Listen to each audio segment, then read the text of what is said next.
She loves her motorcycle. What she doesn't love is when it suddenly rains.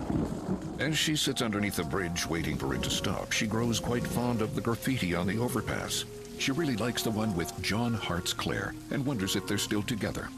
Not every ride is smooth, but Progressive has your back. Get an online quote in as little as 3 minutes and see if you can save with America's #1 motorcycle insurer. Progressive Casualty Insurance Company and affiliates, not available in D.C. Hey, listen to this. All I needed was a new starter. Got a great deal on eBay. Did it myself. Yeah, that's cool. But how about the soft purr of an upgraded exhaust when it fits just right? For me, it's the little things. Like these new windshield wipers from eBay I installed. From small fixes to big upgrades, eBay has all the parts you need at prices you'll love. Guaranteed to fit every time. eBay. Things people love. Eligible items only. Exclusions apply. Evan Cohen here. Whether you're locking in your home run picks or riding with your favorite golfers this summer, ESPN Bet is your sports book for all the action. Go from checking stats on your favorite teams and players to placing bets in just a few taps. Plus, new customers can get $100 in bonus bets when you make your first $10 wager. Download the ESPN Bet app and sign up with promo code USL to get started today. Must be 21 plus. Gambling problem? Call 1-800-GAMBLER. Terms and conditions apply. See app for details. Offer not available in New York. Let's go. It's time for Sedano and Cap. A little sabor, and we're going to just nosh. It is George Sedano. It is Scott Kaplan. Sedano and Cap is on for your Monday afternoon. I'm going to have to say respectfully, I'm going to disagree. Okay, why is that? I don't know. Here we go, the Monday, June 16th edition of the LA Afternoon Drive Takeover. Sedano is in Oklahoma City as we get ready for Game 5. Coverage begins at 5:30 p.m. tonight. NBA Finals Game 5, you'll hear it on 710 ESPN. The all-new ESPN LA app on the ESPN tile. Meanwhile, YouTube, Sedano and Cap bonus time, 5:30 to 6 at ESPN Los Angeles on YouTube and on the app, the Listen Live tile. We'll find out the fellas' Father's Day weekend. Oh. I'm on with Sedano. Followers. Maliava, because I thought it was like I'm a leaving. A duck butt. What is that? Fun and frivolity, of course. Producer Lindsay Baseball. Producer D, Young D, looking slick in that IG story with his pops. The social team in the back, let's do it for a big Monday. Oh, and Ohtani's pitching tonight. We forgot to mention that. Ohtani on the mound against those little scumbag Padres. A Jerusalem cherry. He likes to lay the wood. Yeah. You say Kikuchi. Wacky forced radio stunt of the year. Ha-ha! Christopher can go to hell. Oh, nothing worse than the horse. Nah, man, black don't crack. Benjamin Pratt is like, How do you say his name? Asminger? Asminger. Hey, these hard knocks guys are all over me right now. It's like I'm in back in Dayton. You are a bit killer. Because you got to talk about sperm? I mean, look at me. I'm a hot piece of ass. I mean, look at him. Whoa, man, I didn't know they come up on the glass like that. Oh, we forgot to mention producer Funches. Funchy on National Take Your Cat to Work Day. I haven't seen Funch's Pussycat around, but maybe it's here. Let's do it. Sedano and Cap, your Monday afternoon right now.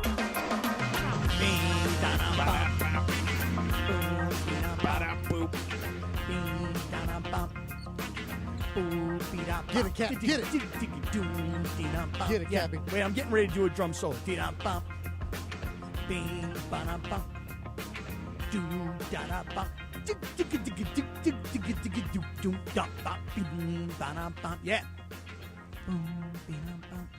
All right, it is Monday, as Chris mentioned, June 16th. Sedano and Cap ready to roll. Beto is in studio. Beto? That's right, Beto. That's my buddy right there. Beto. It's everything right now, baby. It doesn't matter. NBA Finals. You call me whatever you want as long as you call me right now. B-A-Y-T-O-E, Beto. George is courtside in Oklahoma City. George, how you feeling about tonight's game, about tonight's broadcast? So here's what I'm going to tell you, because everyone keeps asking me about, like, what do I expect in this series? And the only thing what I've learned, and I said the only thing I've learned is none of us know anything. Oh. That's pretty Like, deep. every time everybody thinks they got a handle on this thing, it goes the other way. So at this point, I'm just like, let's just see how it plays out. Yeah, I mean, it's wide open at this point because you would think to yourself, well, wait a second. Oklahoma City has 2 of the next 3, presuming it goes that far, at home. So they've regained home court advantage. But Indiana went in there in game 1 and took it. And then Oklahoma City, you talk about snatching a game away. Oh, they man. did Shea that was late. incredible down the stretch. Well, we talked about that on Friday. Can Shea flip the switch. Oh, jeez. You're going to Oh, that? yeah. You're going to Oh, that? yeah. Oh, yeah. That's A like switch flipper. 2 seconds into the show, you're going cliche right now. All right. Flip the switch. Well, no, that's a bit on the show because Lindsay says that LeBron has a switch. Oh, and he yeah, flips but it. she usually waits like an hour, not 20 seconds into the show, baby. Oh, are there rules as to when we should be able to do that? No, but usually by the time you get to the cliches, back against the wall. Oh, no, both teams no want it, back against that's the when wall. you run out of material. No this run out of material. This is an in-show bit. But the Yeah. LeBron one I get. Yeah. I like it, Kathy. No, that's where we were on Friday. Can Shea flip the switch? And George, I guess the answer is he can, or he's at least the did. freaking MVP. Of course he Yeah. can flip the switch. Yeah, he flipped it. He flipped that thing. He flipped it on Friday. So I'm with you. Now it's like, okay, well, wait a second. Shouldn't OKC now be in control? But how could anybody be in control based on what we've seen? I'm telling you, Indiana, George, there is a case to be made, and probably a very strong one. They should have won on Friday night. Yeah, they were in control, but just like what happened in Game 1, that doesn't mean anything. You know what I mean? Like, you got to play the 48 with these two teams. And it's the deal with Indiana is fascinating that I don't think anyone takes into account until you play them, is that they play at such a breakneck pace, no pun intended, that, when you play basketball, usually when a team makes a basket, like your opponent makes a basket, or I'm sorry, when you make a basket, you usually have like the ability to jog back and almost like catch your breath a little bit. Not with these guys. You make a basket and they're running off makes. So there is no like rest when you're playing Indiana, which I think took a second for OKC to kind of get used to, especially after 3 games of it, because that's where they looked gassed, is at the end of Game 3. So we've got the NBA Finals tonight, which is where George is in Oklahoma City. Ohtani is pitching. But the story of the day has to be that Yeah. Ohtani Shohei makes his Ohtani. debut tonight Yeah. and makes his Dodger debut as a pitcher For sure. tonight. Yeah. It's going to be awesome. And we've been talking about this now for the last couple of weeks. One of the things I remember us conversation about was it's not that they're going to pitch Ohtani because it's a gimmick. They're going to pitch Ohtani because they're going to need him. Hashtag they're going to need him. And I think that right now, based on what they're planning on doing with him tonight, this is the obvious part of we got to set this thing up. We got to give this guy some run as a pitcher because it's not like other guys where you can go on a rehab start and you can go down to AAA and you can get a few innings in here or there. They can't give up his bat. So for however many pitches or however long it lasts tonight, I think Dodger Stadium is going to be Beto and Fuego. Yeah, because you've been waiting for Ohtani to pitch with the Dodger uniform, but he's going to be an opener. He's not going 5 innings for you. He might just go 1. You're trying to see exactly where he's at. They want him to see the live batters. You're not sending him to AAA, like you said. So he's going to be in there. He's going to be the DH, and he's going to do what he does. Throw an inning, maybe 2, and then he'll DH the rest of the way. It's a big deal for Dodger fans to get to see him, but it's not a big deal because he's not throwing you a full game.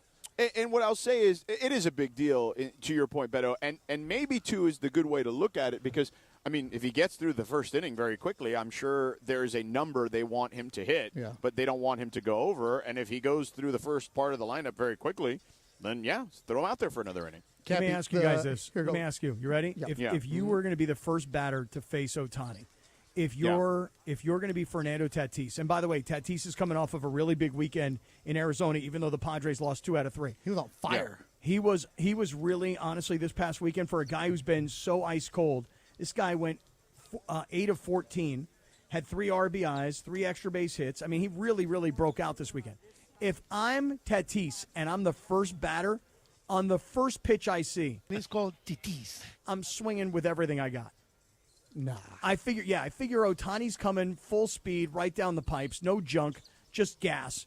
And I'm just going to see what I can do. I'm just swinging it the first pitch no matter what. Just gas. Yeah, gas. Just, not stuff, not junk, just gas. Just gas. If you're the Padres, don't you take the tack of making him throw a bunch of pitches, making him work?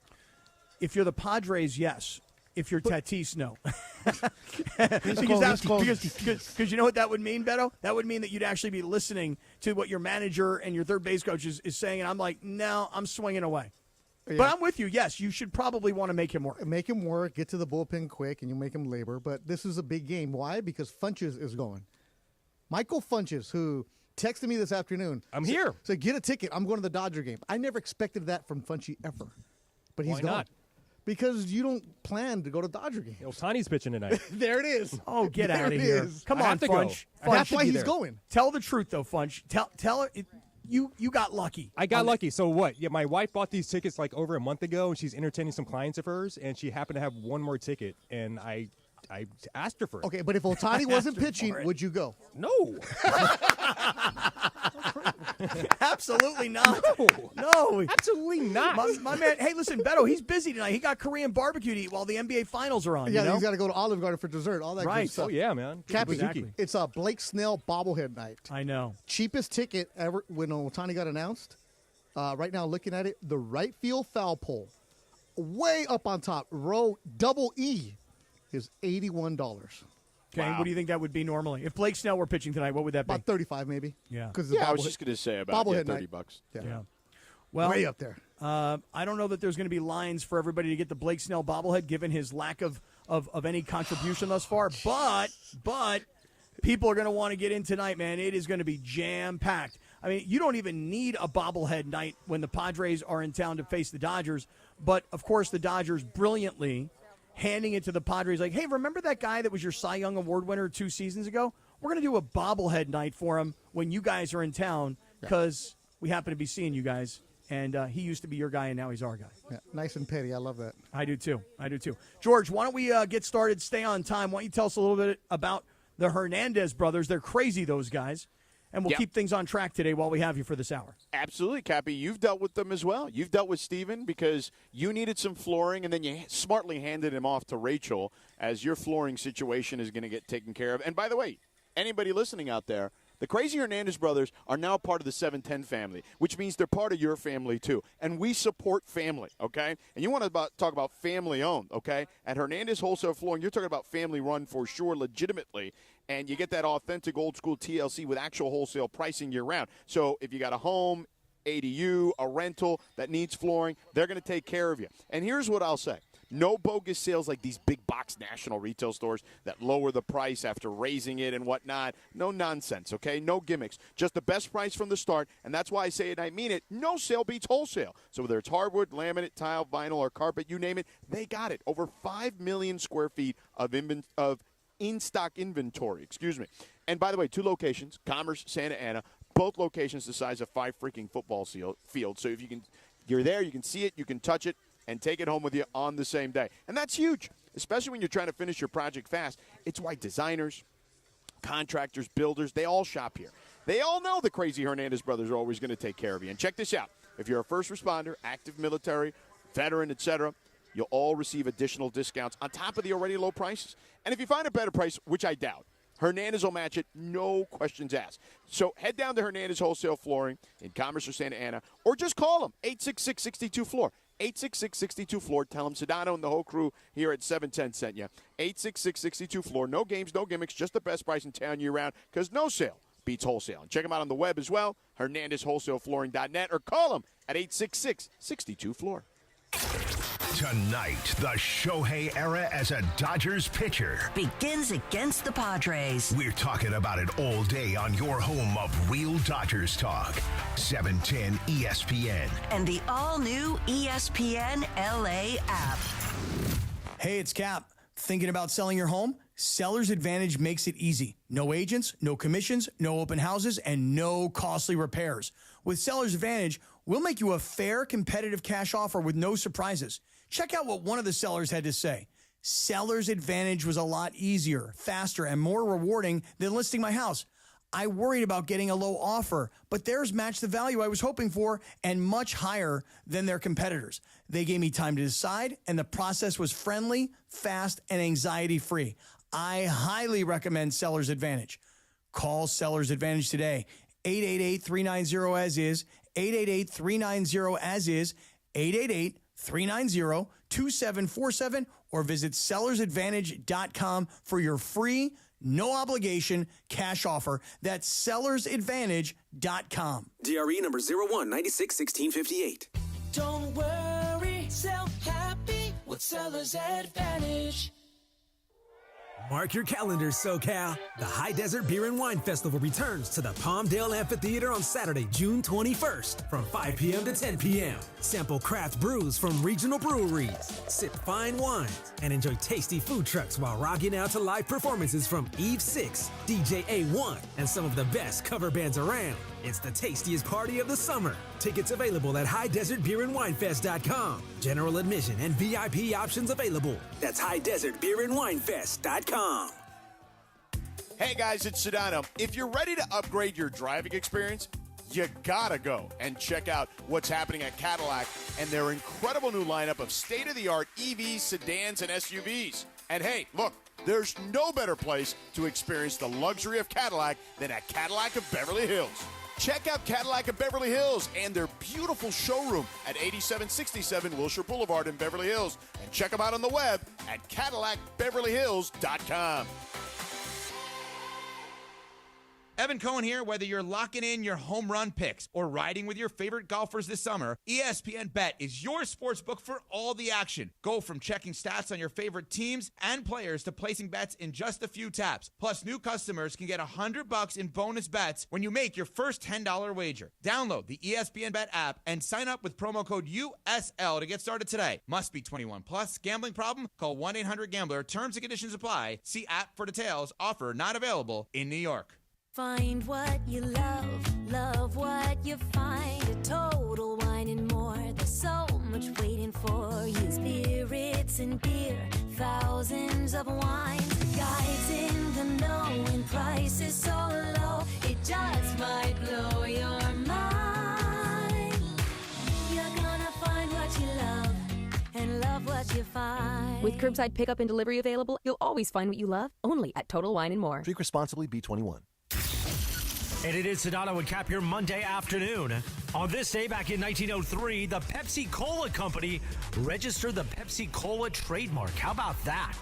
And we say happy birthday to him. Of course, we lost him in 1996. Born in 1971, the one and only Tupac. Sedano and Kap continues. Your Monday afternoon right now.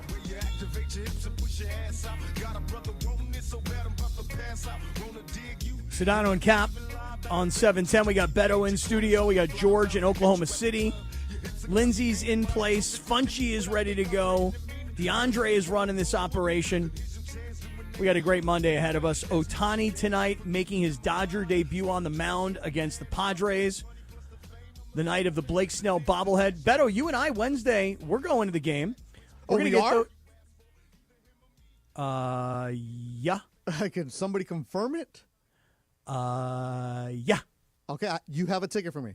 Yes. Okay, there it is. Days, what's going on with you? Yeah, what's the deal? With what?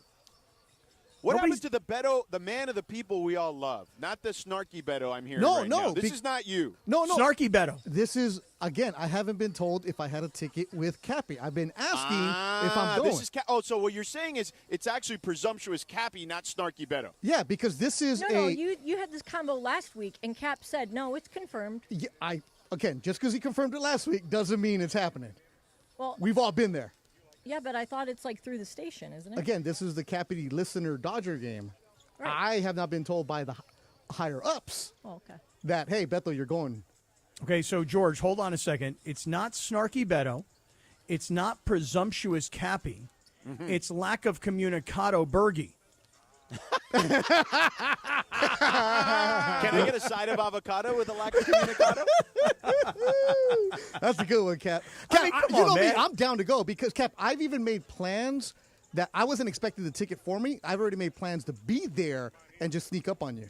Oh, dude, we're going together. You and me. Let's go then. Oh, man, as soon as we get off the air at 6 o'clock on Wednesday, you and me, we're rolling to Dodger Stadium. I got you. I'm driving then. I got parking. And I actually see, that's the Beto I know yeah, there. There he is. That's the one. I'm right. driving you. He takes care of you. Yeah. This is the Beto that we all know and love. I already got parking for Wednesday because I was planning on being there and be like, hey, Cap, what's up? Well, and as Chris would say, Cappy may be a little afraid of going to Dodger Stadium. Well, right. I mean, like I need somebody to protect me at Dodger Stadium. Hey, George, George, I'm afraid to go to Petco Park. Honestly, yeah, they don't like you either. I know, right? As I said last week, George, Padre fans are mad at me because I don't hate the Dodgers enough for them, and I don't love the Padres enough for them. Dodger fans are mad at me because I didn't just all of a sudden start, busting out pom-poms the day I got to L.A. So you know what I'm going to do, George? I'm going to start becoming an Angels fan. Oh, jeez. This way I just be Orange County. Angel I'll just be fan in the middle. I'll be in the middle. Now the Dodger fans are going to hate you for being an Angel fan. Right. I know. You can't win. Cappy. Well, here's all you got to say is then you just say, look, I may not be a Dodger guy, but I'm Raider Cap now. I am Raider Cap. Yeah. In fact, you know what, Beto? That's a good question for you. Should I be wearing my Raider Cap hat on Wednesday night? Should I be wearing my ESPN LA hat on Wednesday night? Should I be wearing my LAFD hat on Because Wednesday Beto's night? right. Because then what'll happen is instead of them giving you total grief, they'll be like, well, at least you're a Raider fan. Yeah, and they're good, Cappy. Because there's a decent chance that half of them may be Raider fans. You never Wear know. the Raider cap, and you're going to have a bunch of people, when I take you to right field, Raiders, and you're fine, Cappy. Yeah, that's me, and I'm going to be leading that chant. Exactly right. Oh, y calmado. Right. And then you guys can all talk about how you're going to go under 500 together. Yeah, that diffuses the situation there, Cappy. They'll forget that you're a Dodger fan. George, I cannot believe that I'm still hearing off-season Raiders slander from you. Let's come on, man. Let's give it halfway through the season. Is it slander or is it just accurate? No. But this is a new world in the Raiders world. This is now Pete Carroll's Raiders. This is different than any other Do Raider they still team. play in the division with the Chiefs and a much better Chargers team? Okay, thanks. Yeah. They also play in the same division with a much better Bronco team. That's exactly right. Yeah, that's what I'm saying. But I'm telling you right now, all good. They got a coach, they got a quarterback, they got a running back, they got a tight end, they got a premier defensive end. The Raiders are a different club this year. And tomorrow, Beto, I'm repping the Raiders. That's what I'm going to do. I'm going to break out my Raider hat. You should. Safety reasons. You're always good, baby. Yeah. And I thought about wearing my Rams hat tomorrow that has a little LAFD representation. I thought I'd be safe with that. But if you're telling me that I'm wearing the Raiders hat, that makes me the safest, I'll do that. Always. Okay. Very good. All right. Beto's got your back, Cappy. Got you. I appreciate that. As soon as the show's over, look, I'm not working Wednesday, but I'll be in the parking lot waiting at 6:01. We're going, zooming in and out. I already bought the parking. You got you. Cappy, okay. I'm super excited. Again, I will refrain from watching during the game. That was good advice by you. But I will watch it after the fact. And I am super excited to watch how he looks, how quickly he gets through that inning. Does he get a second inning? I think there's so many things because the possibilities, if he becomes a guy that gives you 5 innings or so, are endless, I think, for this team. Well, let's talk about this. You saw what Clayton Kershaw did on Saturday. Right. Okay? He looked better, yes, for sure. Clayton Kershaw, he gave you 7 innings. Yeah. He pitched very well in a winning effort. Right. It was a rough start, though, the first few starts, though. But I mean, again, kind of what you had to expect. Sure. Because, I mean, Clayton Kershaw has been hurt and then healthy and then hurt and then healthy, and he's also pushing, he's getting closer to 40 years old. So, as I said about Clayton Kershaw, he'll be impactful this year, not because you have to have him or you're putting him out there for some ceremony. You're going to freaking need him. And right now, you need him. Yeah, and so, with Ohtani, depending on what's going to happen with Blake Snell, depending on what happens with Sasaki, depending on what happens with Tyler Glass now, it may not be a luxury item. It may be a necessity item, Ohtani pitching. So that's why tonight is so interesting, because what's he going to get? 30 pitches, 40 pitches? If he gets 40 pitches, he might actually pitch 2 innings.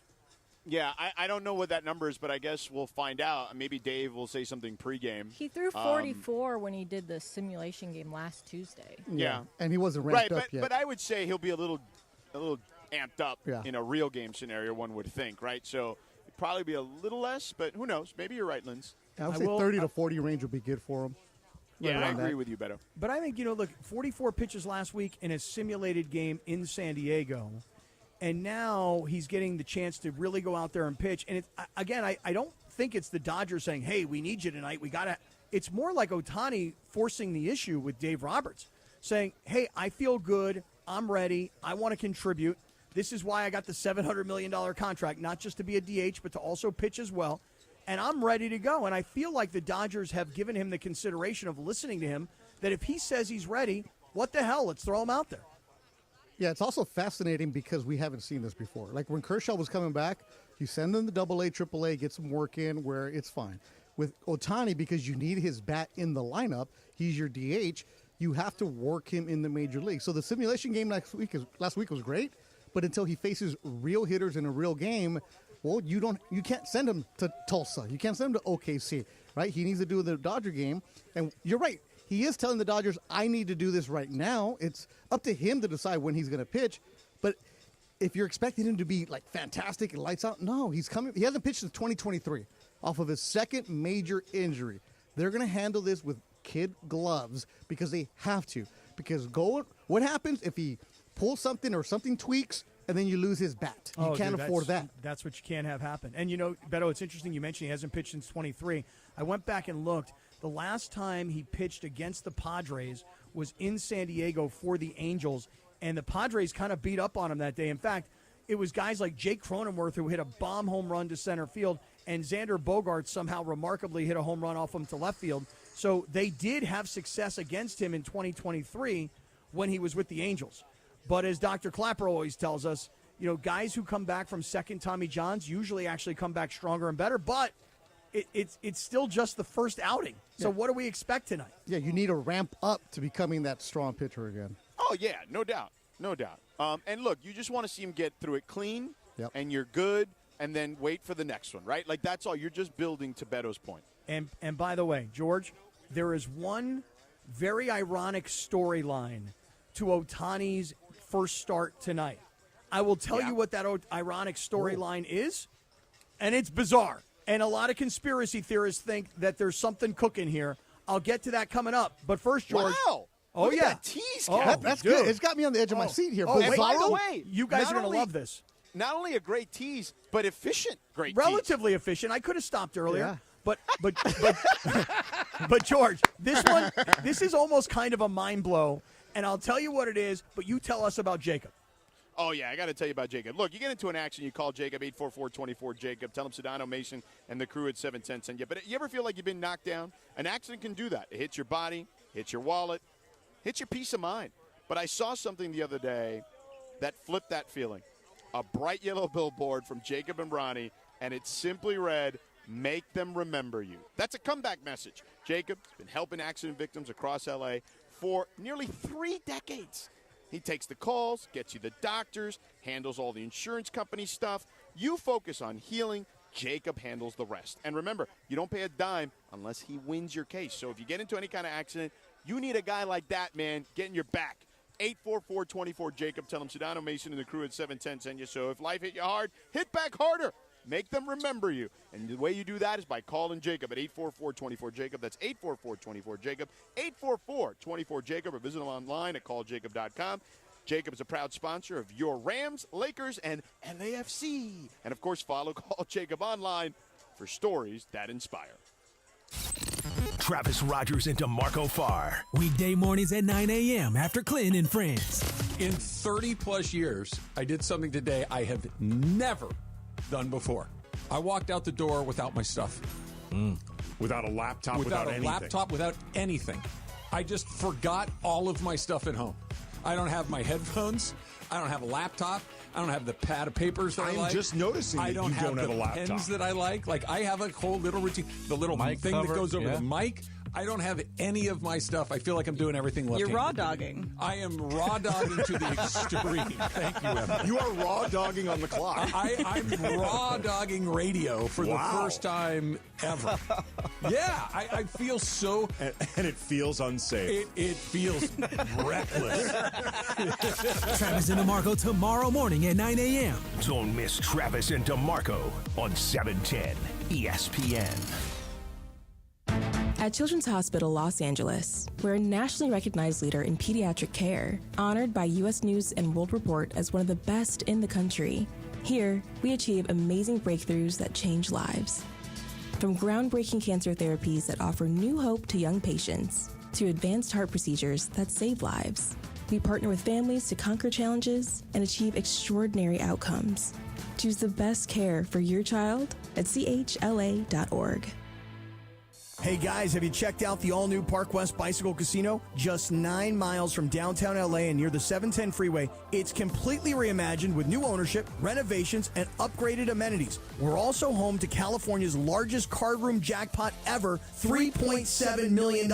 New players score $30 in match play when they say, Cappy sent me. Park West Bicycle Casino. Come see what everyone's talking about. Please gamble responsibly. Problemgambling.ca.gov. 1-800-GAMBLER. GGR 001291. GAR 001292. PSIS license number 1358.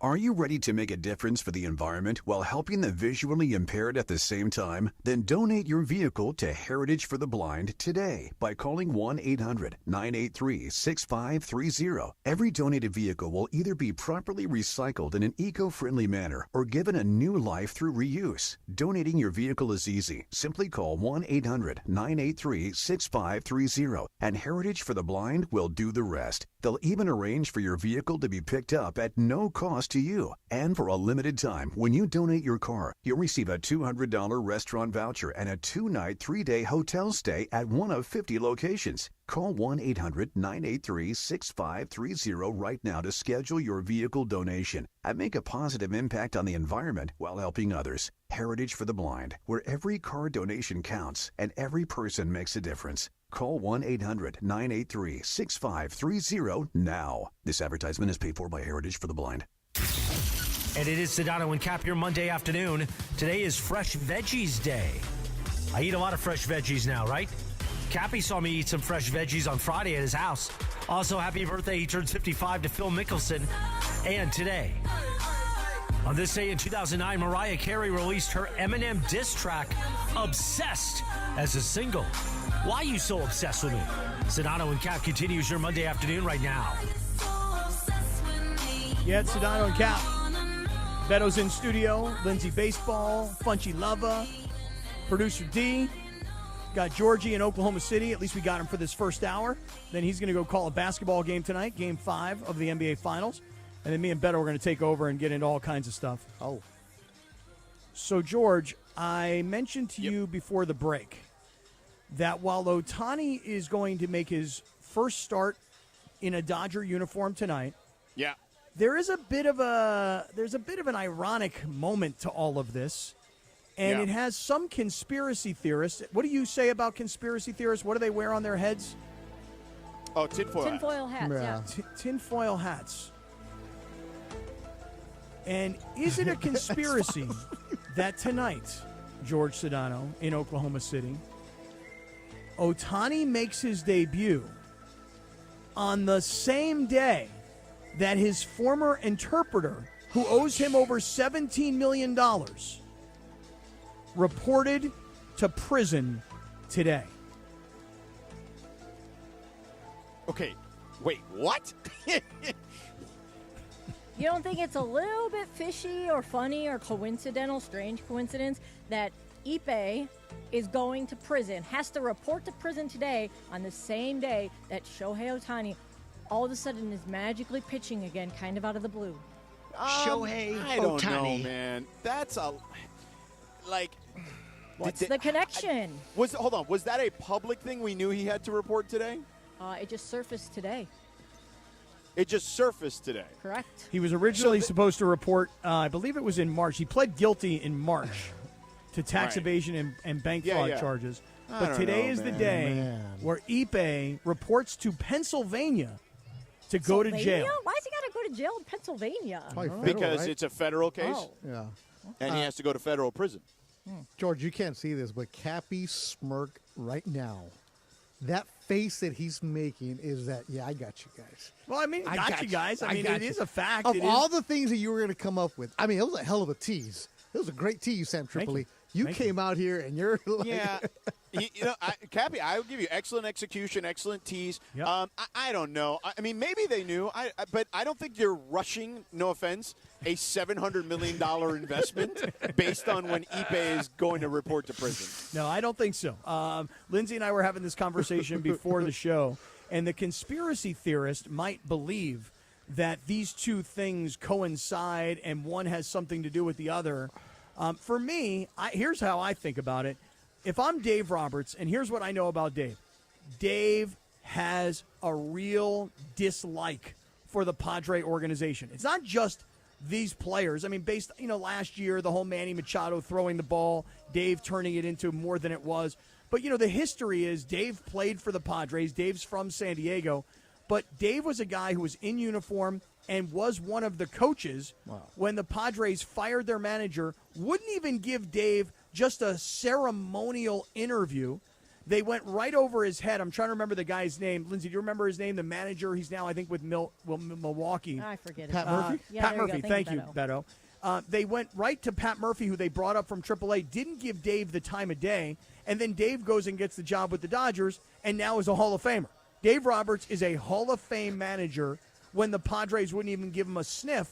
So for me, I think of this as being more about, okay, on Blake Snell bobblehead night, you know what I'm going to do? I think we're ready to start Ohtani. Not on national TV on ESPN against San Francisco. Let me do it against you guys, the Padres.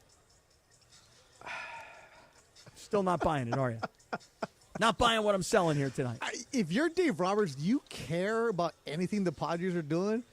They didn't give you an opportunity to manage how many years ago, and you said it yourself. That's what's in. That is what's in. He should be lucky he didn't get that song. But right. He should be lucky he didn't get that job. He's going to be a Hall of Famer, right? Mm-hmm. Winning the World Series. He really think, hey, let me put Shohei on a Monday. That'll show you that. Hey, guys, come on, Cal. No, I don't think it's that it'll show you. It's just more like, you know what?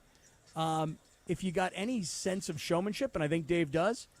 And by the way, it all worked out timing-wise. A week ago, he was pitching down in San Diego. He was pitching a bullpen session. He was having a simulated game. Hey, he's ready to go.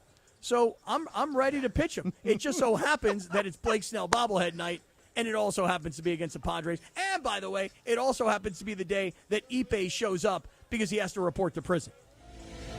As Funchy in the Streets types in the YouTube chat, Area 51, anyone? I mean, ooh.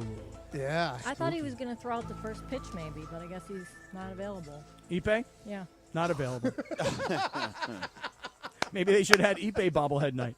Ipe is offering 1 in 10 odds for a shutout. All kinds of jokes on Twitter. Okay. Where's the rim shot? But pretty crazy. I mean, the irony though of it all is that Ohtani's ready and the Dodgers are ready to pitch him. And, oh, by the way, it just happens to be the day that Ipe reports for prison. It's a pretty good little side story to it all. Yeah, I'm getting a T-shirt with you and the tinfoil hat, man. Me? Yeah, I'm going to make those up. But I'm not really the conspiracy theorist per se. Oh, no, tu no. No. No. And, by the way, I take great offense to what you just said, just so you know. How? You don't refer to me as something more respectful than two? Ustedes? Por favor? You want to be the old man?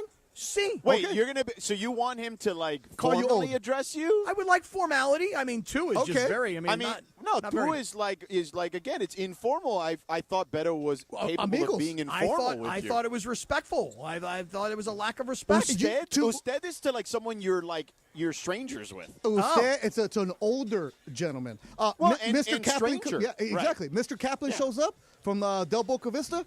He's usted. Right. Yeah. Pedro? But you're Cappy. You're Cappy. I'm just you should be two. Okay. Yeah. All right. Hey, listen. The way they teach it versus the way you actually speak it are two different things. Yeah, no, I think that's an informal versus formal. You're not. Beto just bounced his head around. What is going on here? We're getting conspiracy Cap and we're getting Spanish teacher Kaplan here. Yeah, seriously. No, Spanish student Kaplan. No, you're teaching me. No, you're educating me. You're schooling me on how to use the tu and usted. See. Oh, my goodness. See, Cappy, hey, George, what'd you do for Father's Day? You do anything interesting? Other than watch the U.S. Open? I had a great Father's Day. Probably not as good as your Father's Day because you actually got to travel home and see your family. We know now that you're part of this traveling circus. And coach a that is basketball NBA Finals, which I saw. I don't know how you coached that shot that Mateo made, but that was a hell of a coaching job. I did job. not coach Mateo. We split up the teams, and I let the other coach his side, and then I coached the kids who are not as experienced. That's beautiful, George, that you were able to be there, man. That's great. It really is. And shout out to all the dads out there. I had a great Father's Day, George. I got to go on a nice long walk with Rachel. I actually did some chores on Father's Day unsuccessfully, but I tried. I just have no manly skills whatsoever. I admit it's okay. There's no need for that. I don't have a ton either, to be honest with you. I mean, only when guilted into it for the most part. But what I'm going to plan on doing is the next time anyone wants to challenge DeAndre to a 2-on-2, I'm going to make him roll with Mateo now. That's right, baby. That's right. Well, that's a lot of beef. doing it, baby. That's a lot of beef. You know what I mean? It's two guys that are both weighing in at about 250. Those are big dudes right there. It's an offensive line you're bringing with you between Mateo and DeAndre. Wait, George, how old is he? 6. No. Big fella. I'll tell you that right now. But you don't see a lot of kids with an inside-out dribble that can do a step-back midi. No. And fade away like that. He drifting away, too, on that jump shot. Oh, yeah. He knew it was going in. Oh, yeah. He kept the hand up, too, huh? He kept it up. He knew it was going, and then just, walk back cool right to the top of the key. All good. Smooth. Yeah, Father's Day yesterday was amazing, though. Got a lot of couch time with the U.S. Open. Beautiful. And, George, I know you're going to be obviously busy calling this game tonight, but Beto and I will jump into the U.S. Open and what happened yesterday at Oakmont. Not too far from where Ipe's going to prison. I caught a little bit of the end of it, but it was, it's awesome. First of all, I mean, to win the U.S. Open, as we know, it's it's the hardest one of them all in the sense of the course is the toughest generally. So for a guy like that to win, and to see how the top players in the world struggled in that particular tournament, I think makes it even more fun to watch because the regular guy who just golfs on the weekend and could never play a U.S. Open must feel like, wait, this guy beat all the best players in the world, and he's not some household name. And not only that, but he also, had to stop play in the middle of his final round.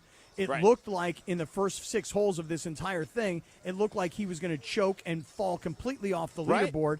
And the guy made this spectacular recovery. And Beto and I will go deeper into it here at the top of the hour. He did the reverse Van de Velde. That's exactly right. It's exactly right. We'll get deeper into it. We'll get to the top of the hour, what you need to know. George, have a great broadcast tonight. We'll be listening to the radio version of the broadcast here on 710, starting at 6 o'clock as you guys go on at 5:30. We're going to stay on and do YouTube from 5:30 to 6. Have a great broadcast, George, and we'll see you tomorrow. All right, guys. See you. Have a good show. All right. With Thanks, Beto have a good game. and DeAndre and Lindsay and Funchy, this is Sedano and Cap. Here we go. Top of the hour. What you need to know is next.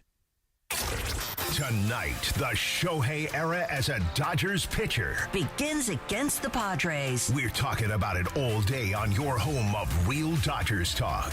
710 ESPN. And the all-new ESPN LA app. When pain keeps you from doing what you love, Hoag Orthopedic Institute gets you back to you. We are ranked number 18 in the nation and number 1 in Orange County for orthopedic and spine care by U.S. News and World Report. From the surf to the green, our world-class doctors are there, which is why more Californians choose Hoag Orthopedic Institute for orthopedic and spine care more than any other hospital. At Hoag Orthopedic Institute, there is no one better at getting you back to you. Proudly founded by premier physicians in partnership with Hoag. Learn more at HoagOrthopedicInstitute.com. Goal! Oh, well. Now your top reasons to visit Morongo. Get a portable 9-band radio with flashlight when you earn 500 points on your rewards card. The 23rd. Number 2. Drew Baldridge, July 24th. And the number 1 reason. We're lighting up the sky at the Summer Bash. Celebrate the start of summer with a dazzling fireworks display. The 27th at 9 p.m. Morongo, good times. The biggest event of the summer is coming to Honda Center. Saturday, June 28th. Most Valuable Promotions presents global boxing star Jake Paul on his path to becoming world champion. Taking on Mexico's former world champion, Julio Cesar Chavez Jr. Get your tickets at Ticketmaster.com. In the co-main event, Gilberto Zurdo Ramirez defends his world titles against Cuba's knockout artist, Yuniel Dorticos. Former boxing and UFC champ Holly Holm returns live from the Honda Center on Saturday, June 28th. Jake Paul versus Julio Cesar Chavez Jr. 710 ESPN, your home for the 17-time world champion Lakers. KSPN Los Angeles, a Good Karma Brands radio station. 710 ESPN. Sedano and Cap for your afternoon right now on 710 ESPN. It's time for what you need to know. Let's do it. What you need to know right now. What you need to know is being brought to us by Morongo Casino Resort and Spa. Good times, less than 90 minutes from wherever you are. Beto is in for Sedano. Sedano is now taken off for this Oklahoma City, Indiana Game 5 tonight. He'll call it on the radio. Lindsay Baseball in position, ready to roll with what we need to know. First of all, what you need to know is that J-Dub walking in on the OKC side with a Rough Riders vest on. What? Amazing. It's amazing. And I was like, we're sitting there back here trying to figure out, like, was he even born? No. And I don't think he was. I think he was born in 2000 or 2001. No. It's also like a lot of those kids wearing like Aaliyah shirts, the Tupac yeah, that's shirts. true. That's Anything. true. Yep. Yeah, they don't know anything. I just love it. About my kids. I love it. Respect. Yeah. Oh. Yeah. No. Cappy, if you would have heard the conversation you had during the break. What happened? Well, we can't say it on there. Yeah, he was born in 2001, Linz. Do I see F-Boy behind Lindsay? Don't call him that. Rocking his Dodger gear. Why can't he be proud of that too? No, because it's no. Why? It's not He's a in his good thing. mid-20s. And he also It's doesn't not like a good it. thing. Who cares? You know what? Who cares what anyone thinks, Hey, Parker? You know what? You get say? yours, buddy. Your baby girl. I don't care. I just thought that was his Parker- nickname. no, I thought that was his Parker- nickname over the summer. Parker is baby Brace girl. it, man. He's baby girl. Yeah. Oh, wait, we should call him Baby Girl? Yeah. Girl. He's baby girl. So what you need to know, Linz, Okay, is whatever Parker you say, is Parker. a baby girl. Whatever you say, Parker. You want to be baby girl? You be baby girl. What is Cap again? Zaddy, right? Zaddy. Yeah, Zaddy. Zaddy. Oh, Zaddy. All right, Zaddy. sorry to take over, Linz, but real quick, this morning at Spin Cycle, at Grit Cycle, the instructor said, "Hey, happy Father's Day." And I see some of you zaddies out there, and I was like, "Where's Cappy at? Where's Cappy at?" Yeah. He was talking to you, Jack. She was. Oh, you're a zaddy too. Oh, heck yeah, I am. All right, Lindsay Baseball. Well, what you need to know is that JJ Spawn won the 2025 U.S. Open, capped off by a 64-foot birdie putt. And what you need to know is that he's a local guy. Local guy. Real Here. From here. Where is he from? Do you know him, San Beto? Dimas. Oh, okay. Yeah. So JJ is from San Dimas, went to San Diego State. He played a lot of the amateur programs, but it wasn't like the big standout kid. Was a grinder. He lost his tour card a couple years ago. Cappy, San Dimas High. Also, huge Dodger fan. If you saw his scorecard, he has a Yes. Dodger scorecard. I did. Big Dodger fan. And if you look at his Twitter, years ago, he used to post himself skateboarding, like doing kickflips and everything else. Mom, Mexican and Filipino. So that's the roots right there. Yeah, I know Big Neil, who's one of our really great Circle of Trust listeners, who's always I'm in. shy. Yeah. He doesn't stop working for you. Big Neil is in our live YouTube chat, and he's a San Dimas guy. Yep. And I thought it was awesome yesterday, Beto. The story they told during the U.S. Open, that at one point his career was in such shambles. And again, you documented it. You know, he walked on at San Diego State, so he wasn't like a highly recruited high school golfer. He walked on at San Diego State, and as I understand the story, he was roommates with Xander Schauffele at San Diego State. And he wound up becoming the Mountain West Player of the Year, an all-conference player for a couple of years. But, Beto, we're talking about 2012, 2013. So I don't know about you. I'm just being honest.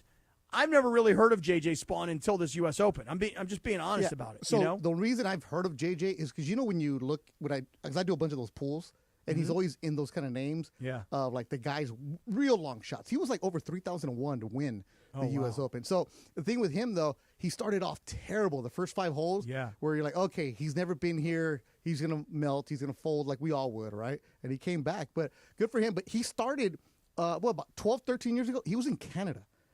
Made like $12,000 on the Canadian tour. Lost his tour card. Yep. So many cool stories come out. Did you hear how he met his wife? I didn't hear that. Tell me that one. So they got introduced about a decade ago. He said, "Hey, you want to go mini golf? Like, a little putt course?" Yeah. And she was like, "Yeah." She's like, "This is boring, though." She's like, "What do you do?" He's like, "Well, I'm a pro golfer." She's like, "So are you any good?" Cause she beat him at mini golf or something. She wasn't like, it was a fun date for them, but it was like, because he didn't have much money at the time. So they went mini golfing and just, she's been by his side. She didn't know who he was. He had no money. She didn't really care. Didn't understand golf. So that's the day one right there. Then at 3 a.m, he's buying on Father's Day. Goes to CVS to buy medicine for his daughter who's been up all night. Yeah, how about that? Yeah. There was a story that they told during the broadcast yesterday that because of what you were talking about, I mean, the early struggles in his career, that he didn't really think that he was ever going to be a championship caliber player. So he's like this close, and I'm holding my fingers very close. For those of you that are watching on YouTube, you see it. For those of you listening on the radio, you don't. But he was this close, Beto, to actually quitting playing golf. And he saw a documentary. Linz, it's probably something you've seen. I don't know what he was talking about, but he saw a documentary about a guy who was a journeyman tennis player. And this guy was also like on the verge of quitting tennis. And all of a sudden, lo and behold, from out of nowhere, what does this guy win? Freaking Wimbledon. So he decides, you know what? Well, if that guy can struggle the way he has and come back and win Wimbledon, Why should I quit? Why don't I keep on playing? And, Beto, the most impressive thing to me was this. He went off in second place yesterday to start. The conditions were brutal. The rough was like you could break your wrist or tear your knee on it. Mm-hmm. The rain was coming down. They were saying that the raindrops were like gigantic, And then in the middle of it all, after shooting a 40 on the front nine, they got to go for a rain delay. Wow. And there was a lot of people that thought that they wouldn't even finish the round yesterday. It was crazy to watch, man. But everybody was falling apart around him. Like should say more like in front of him. The guys in front of him were falling apart. And even though he wasn't like brilliant, he was still found himself in the rough a lot. He kept making shot after shot. And then, Beto, it got to 17. And on a short par 4, he drove the green. He was in eagle position. He birdied the hole. Then you get to 18, and, okay, is this guy going to actually pull it off? All he needs to do is 2-putt from where he was, and this 60-foot putt to drain it, to win it. And I don't know about you, man. Like, I don't know the kid, but the connection of he's from L.A., he went to San Diego State. When he won, when he dropped that putt, I don't want to sit here and tell you that I was bawling my eyes out. Oh, you should have been. But it was emotional because the kid lost it in that moment. Like, he's just physically and mentally completely drained, and he actually did it. He pulled it off. He won one of the biggest tournaments in the world. He's a U.S. Open champion. Funchy, incredible. $4.3 million he won yesterday. Oh, I'm so glad you said that. I didn't know that's what the number was. Really? So $4.3 million. If he misses that putt, or if he would have you came in second, it's down to $2 million. I mean, $2 million is a lot. But if you have 4 on the line, 4.3, and not too long ago, this dude was hoping some sponsors could pick it where he could continue to play. And so to not choke when you're in that situation for the first time with that much money on the line. Oh, and by the way, not choke and not choke from the beginning, because remember, to shoot a 40 on 5 of the first 6 holes, he had bogeys. So it means that he was just messing up every single hole. Every single hole to start it off, he was missing. Most people assumed in that moment, done. He's a choker. He's never been here. He can't handle the pressure. He's toast. Yeah, done. And then but the thing about it is during the it was a human story yesterday, Cappy. 100%. Yeah. I'm so glad you say it like that. Heart and soul guy. Right, because here's the thing. I realize that everybody who's listening right now, you may have been watching the Dodgers last night. You may be into the Ohtani story. We are too. You may be thinking about the NBA Finals, unless you're like Funchy. But the point is that was a great human story. Yeah. Kid is from L.A. Kid went to San Diego State. Kid roomed with Xander Schauffele, who's already become a big star and a multi-time major champion. And this kid from out of nowhere in his mid-30s wins that event, given the conditions and given the way that golf course ate up all the biggest stars in the world. It was amazing. It's like Memphis going to the NBA Finals and just cruising past everybody, right? You're not like, wait, where'd these guys come from? They're always good, but they shouldn't be in the finals. That's kind of how it would be. But the thing with him, though, Cappy, we love the heart and soul guy. That's why I like watching golf, because I'm always like, who are these guys? Because he was beating the guys who were the favorites, who've been there, done that. Yeah, you didn't see any of the favorites or any of the popular golfers, even in the top 10. Yeah, so he was like guys that were supposed to win, right? Guys that had been there, done there, won other tour. I think he's won maybe one other tour. But the thing about it, though, Cappy, there was a story that I read up on him that a couple years ago, because he lives in Scottsdale, he's not a country club member, because he didn't have the money to go to these facilities. Mm-hmm. He was going and grinding out, working on things at a local muni in the Phoenix area, that somebody walked up to him like, hey, aren't you on the tour? Like, yeah, what are you doing here? And he goes, when I work out at a place like this, it gets me back to the roots. This is where I belong. Mm-hmm. So these guys can go and practice anywhere they want. He couldn't, because he didn't have the resources to hit. I mean, I'm pretty sure he could have gone to a country club, somebody he knows. But sometimes I always tell people, go back to your roots, man. He was at the local muni buying a bucket. This is beautiful to see, man. Beto, $4.3 million in purse money yesterday. Woo. Yep. Okay. And it doesn't ensure that he's going to win again. It doesn't mean that he's going to become a star of the PGA Tour. Yeah. But the confidence that he now has. Oh, yeah. The full bank account that he now has. And forget about just the $4.3 million that he wins in prize money. He was wearing that hat yesterday. I think it's pronounced Strix. How do you say it? Strixon. Okay, so he's got that golf ball and that golf brand. And think about all the money that he now can demand, or command is maybe the better word, from all the different companies. Shoes, apparel, golf balls, shafts, manufacturers. I mean, the kid, he may have made $4.3 million in purse money yesterday, but the kid just set himself up for a lot more money to be made. And now he can play in the U.S. Open because he's a champion. He doesn't have to qualify. So, DeAndre, for him a couple years ago, he lost his tour card, which means he wasn't one of the best guys. He's out. He got relegated. He got relegated. He had to go to different tournaments to qualify to get the tour card back. And if you're not on the tour, there's no money to be made. This is a movie right here. Oh, it is. Yeah, it is a movie. Because, like Beto said, a Mexican/Filipino kid from San Dimas, California, who's not like one of the top high school golfers, walks on at a school like San Diego State, becomes roommates with a guy who winds up becoming a great pro player, and it takes him all these years till he gets to his mid-30s, and they're on Father's Day. I'm getting goosebumps saying it, Funchy, because you're right, it is a movie. On Father's Day, on one of the hardest golf courses in the world, the longest golf course that the U.S. Open has ever had, the toughest conditions, not just the grass and the rough and the way it was set up and the greens and the speed, but the rain. And then to have his wife and his 2 daughters standing there as he wins his first ever major tournament. Yep. Did you see total movie Grinder? Did you see when they showed his dad? So his dad's a big white guy, right? That works in the hospitals in the San Dimas area.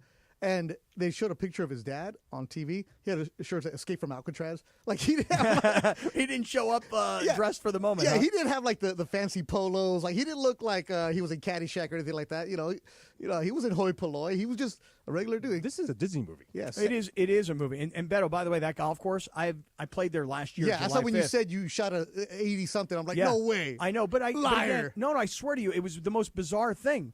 I showed up at the golf course, Beto, with a brand new set of golf clubs, brand new set of Callaways. They were in the plastic. At the first tee, I was taking them out of the plastic. No BS, man. Little flex right there, DeAndre. Little flex. But they, by the way, they take these Jordans out of the bag. No, these were golf clubs that came like fresh off. Like you could have bought them at any sporting goods store. They weren't like fitted. They weren't customized. And it's a spectacular golf course. It's kind of one of those things when people see it on TV, anywhere the U.S. Open is, they're like, God, I want to go there and I want to play. Beautiful. And it was awesome. And just the story was great. And the drama on TV was fantastic.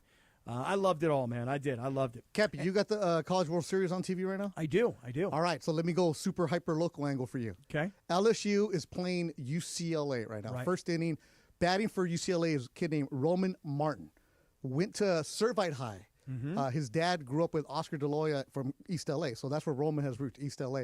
The kid pitching, Ianson for LSU, went to Lakewood High School, home of the Lancers. So you got 2 local kids playing against each other in the College World Series right now. Pretty cool. And at the end of a segment about a local guy. Hey, Cappy, you're local. Hey, dude, you should see this whole UCLA roster. I've been looking them up as they've been getting closer to this. I mean, it is just the best of high school baseball from around Southern California, just loaded on this UCLA roster. The kid leading off, Dean West for UCLA, he got a base hit. He went to Notre Dame High, and as Roman Martin just hits a single, UCLA is up 1-0. Very nice. Oh, man, he just put that ball all the way down into left field. Yep, so easy score. The kid, Dean West, DeAndre, he works out at the facility in Pasadena. Where we go hit. Where we go hit, yeah. At Legends, that's where Dean goes and hits right there. What's the high school that uses that? Maranatha. Maranatha. Maranatha, so yeah. Well, we got to get up there. We got to hit some balls. Oh, we're going on Thursday. Oh, Cap's not allowed to go with us. What do you mean Cap's not allowed to go? Why? Why? I was there last year. Team Mace, Team Cap. Cap's not on our team anymore. Oh, damn, DeAndre. Damn. Hey, I didn't realize it was like that. Hey, look, man, we got to put in work a little separately, man. I don't know, man. I can't. Damn, I just thought everybody. I mean, it's an exhibition, isn't it? What? Maybe not for DeAndre. I guess because not. DeAndre heard all the junk you were talking about him. Mm-hmm. Okay. And then Funchy's working out Fullerton stairs on Saturday morning. And then cardio. Then afterwards, doing a Rocky thing. Yeah, I'm gonna have him doing the Rocky thing. No, I'm gonna have him do the Fulton stairs, and then afterwards we're doing ground balls with Funchy. I'm telling you, Funchy is gonna be a machine, bro. Okay, I Most hope he improved. is. I hope he is. Hey, I want to talk to everybody really quick about seller's advantage, and here's why. Because if you're thinking about selling your home, and if you've ever been through the process of selling a home, you know the headache and the hassle that selling a home can be. But with seller's advantage, let me tell you, skip the agents, forget about paying commissions, and forget about investing money into something you're trying to sell.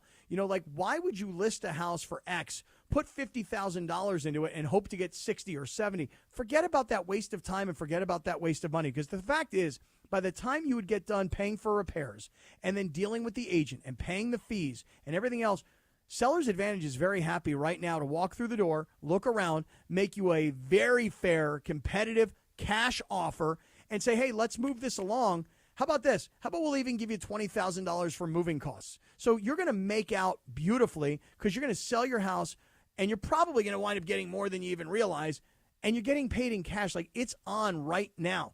So here's the thing.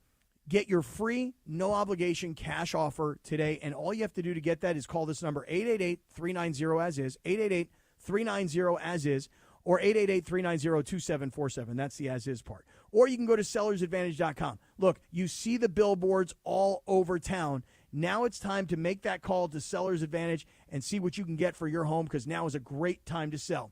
sellersadvantage.com. Tonight, the Shohei era as a Dodgers pitcher begins against the Padres. We're talking about it all day on your home of Real Dodgers Talk, 710 ESPN. And the all-new ESPN LA app. Hey guys, have you checked out the all-new Park West Bicycle Casino? Just 9 miles from downtown LA and near the 710 freeway. It's completely reimagined with new ownership, renovations, and upgraded amenities. We're also home to California's largest card room jackpot ever, $3.7 million. New players score $30 in match play when they say, Cappy sent me. Park West Bicycle Casino. Come see what everyone's talking about. Please gamble responsibly. Problemgambling.ca.gov. 1-800-GAMBLER. GGR 00121. GAR 00192. PSIS license number 1358. Welcome to Big Tobacco's Fantasyland.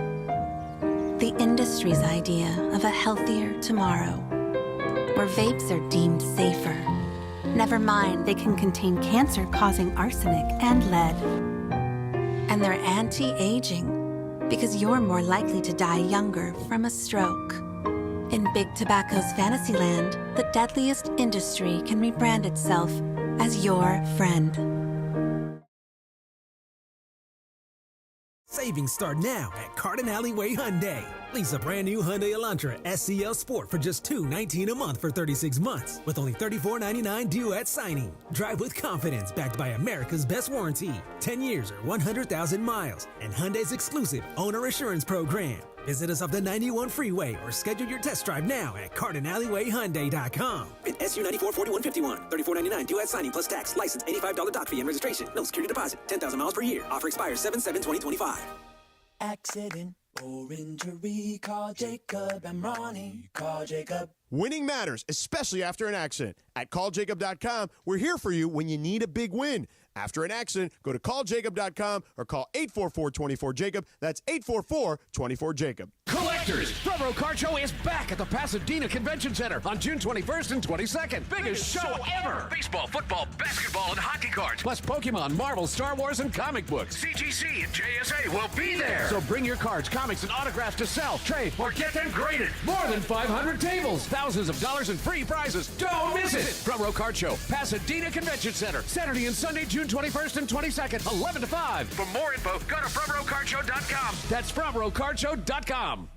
Individuals and businesses with tax problems, listen carefully. Do you feel like you're losing control of your finances? If you owe over $10,000 in back taxes or have unfiled tax returns, we can help you take back control. The IRS is the largest and most aggressive collection agency in the world, and they can seize your bank accounts, garnish your paycheck, close your business, and file criminal charges. Take control of your tax problem now by calling the experts at U.S. Tax Shield and take advantage of the Fresh Start program and new laws that may allow us to negotiate a settlement for the lowest amount possible. Our team of tax attorneys and enrolled agents can stop collections and get you protected so you can take control of your financial future. U.S. Tax Shield offers a price protection guaranteed quote to get you protected today. U.S. Tax Shield is A+ rated with the Better Business Bureau, so call now. 800-687-5192. That's 800-687-5192. U.S. Tax Shield. 800-687-5192.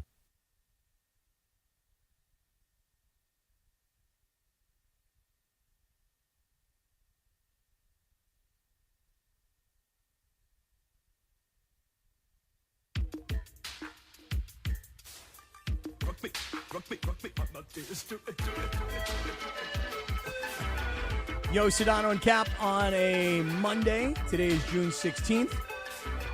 Ohtani makes his debut tonight as a pitcher for the Dodgers. We all know what he accomplished last year, the 50-50 year, the World Series year. We all know what Ohtani did last year, but $700 million was about a lot more than just hitting home runs and stealing bases. It was also about pitching. And tonight, Beto, we're going to get our first look at what Shohei Ohtani is, but I'm not sure what he is what he will be. Oh, absolutely. I mean, whatever you're getting tonight is nice, and it's a feel-good, for heart and soul kind of guy. But whatever he is tonight is not going to be what he's going to be in October. And the big deal for the Dodgers is to make sure you get him healthy, ramp him up, so where he can be a pitcher for you in late October. That's what matters. I mean, it's nice to see, but this is not anywhere near the final product. But the nerve-wracking part of it is, oh, man, it's his first start. He's going to be all amped up. Yeah, we saw him throw 44 pitches last week in a simulated game. Now he's in a real Major League Baseball game. There was no opportunity to send him to a minor league rehab start. We need his bat. Can't send him down.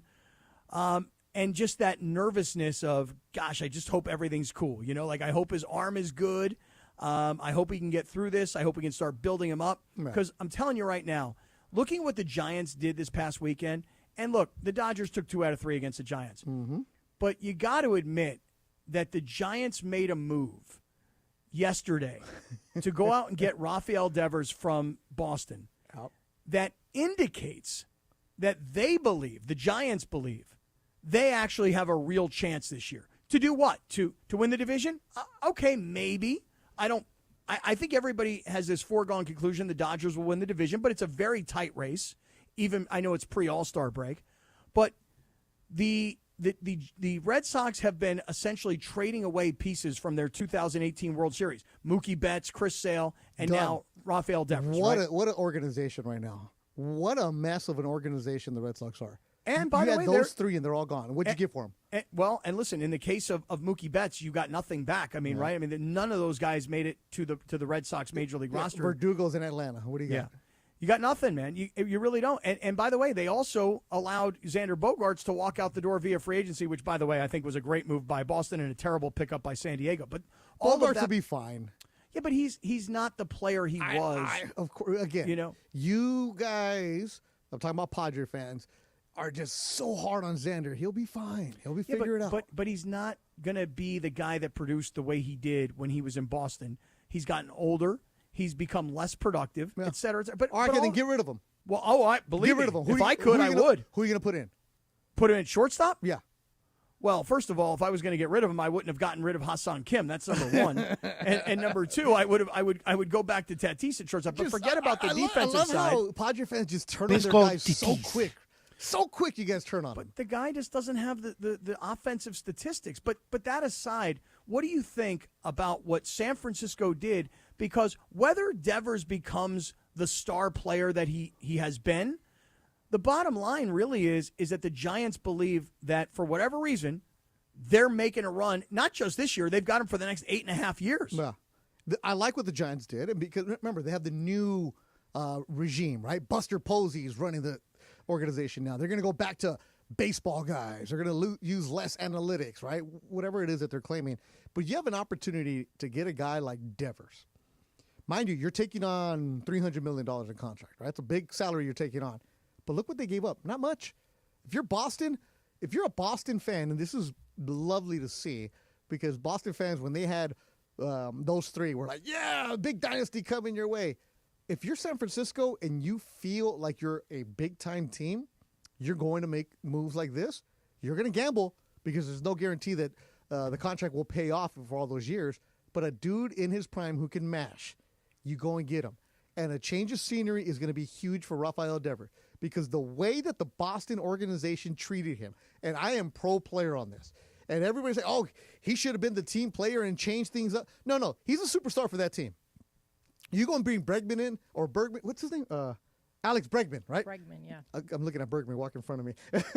You bring Bregman in, and you're like, okay, you have to do this, you have to do that. No. I'm the dude with the $300 million contract. I'm going to do what I want to do, right? The way that he was handled is an indication of how the Red Sox are right now.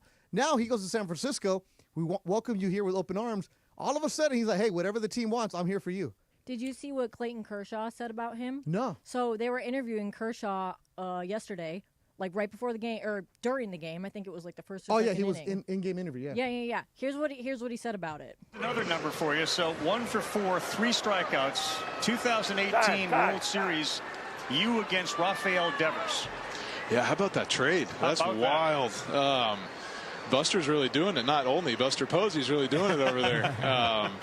Good, good for Buster, man. He's going for it. I consider Rafi one probably, top 10 hitters in the game at worst. Right. So he's definitely a game changer. It'd be interesting to see what position he plays over there. I know they have a big prospect at first base coming, so it'd be interesting to see if he plays first. Obviously, they have Matt Chapman, who's one of the best in the game at third. So even if he's just DH for however long that contract is, I don't even know what they gave up. I know Harrison was supposed to pitch today, so he's a good one. He is a good one, but I don't know, man. It makes him better right now for sure.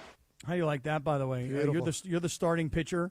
You're warming up. You're getting ready to go. You're a few minutes away from starting the game, and they go, "Hey, come on back in. Yeah. We don't need you to start right now. We're going to make a trade." Well, did you see how Boston treated Devers? I did. I don't agree with you. I actually don't agree with you all the way about that. Oh, why? Well, because you're pro owner. No, because I'm a team guy. And Cappy, $300 million. It's not a team anymore. It's all about you. It's all about you. So they pay you money, and all you care about is yourself. You actually don't care about the team anymore. No, but when they brought in Bregman, yep, shouldn't they have told him, hey, this is what we're going to be doing? Yeah, but that's. Should they have not done that for him? Oh, absolutely, they should have done it for him. Then, but what he told them was, did they throw him under the bus with everybody? Yeah, he's saying I'm not playing that position. You guys gave me the money. Yep. The condition was I'm a third baseman and I'm a DH. Yep. And now you guys are asking me to go over and play first base. I as a team guy, forget about ownership. As a team guy, I'd be like, yeah, if that's what you guys need me to do, I'll do it. No. But you see, you're saying I'm a third baseman. Why am I going to go to first? Send him to first. Well, I mean, listen, they went out and they got what they thought was a better defensive player, obviously. I'm not really all that in tune with what the Boston Red Sox are doing. Then why did you sign me to be a third baseman? Well, they signed him a couple of years ago. They signed him, 2.5 years ago to that contract? But shouldn't they have had the conversation with him? Hey, man, you're not a third baseman anymore. We're going to move you over. We're going to get somebody else? Hey, I'm not arguing that they should have or shouldn't have. I mean, there's a way to treat somebody, especially when they're that important to your organization, that you're willing to give them a $300 million contract. What I am saying is that I'm a team player, and if you say to me, hey, listen, I need you to go play this position, you know what? I'll go do it. I may not like it, but I'm under contract, and that's what I'll do. You know what he said was, hey, front office, go do your job. Go find yourself a first baseman. I'm not playing it. Yeah. So remember, the story goes is that the ownership had to get on a plane, fly from Boston to Kansas City so they could kiss his ass to try and get him to just chill out. Didn't work out.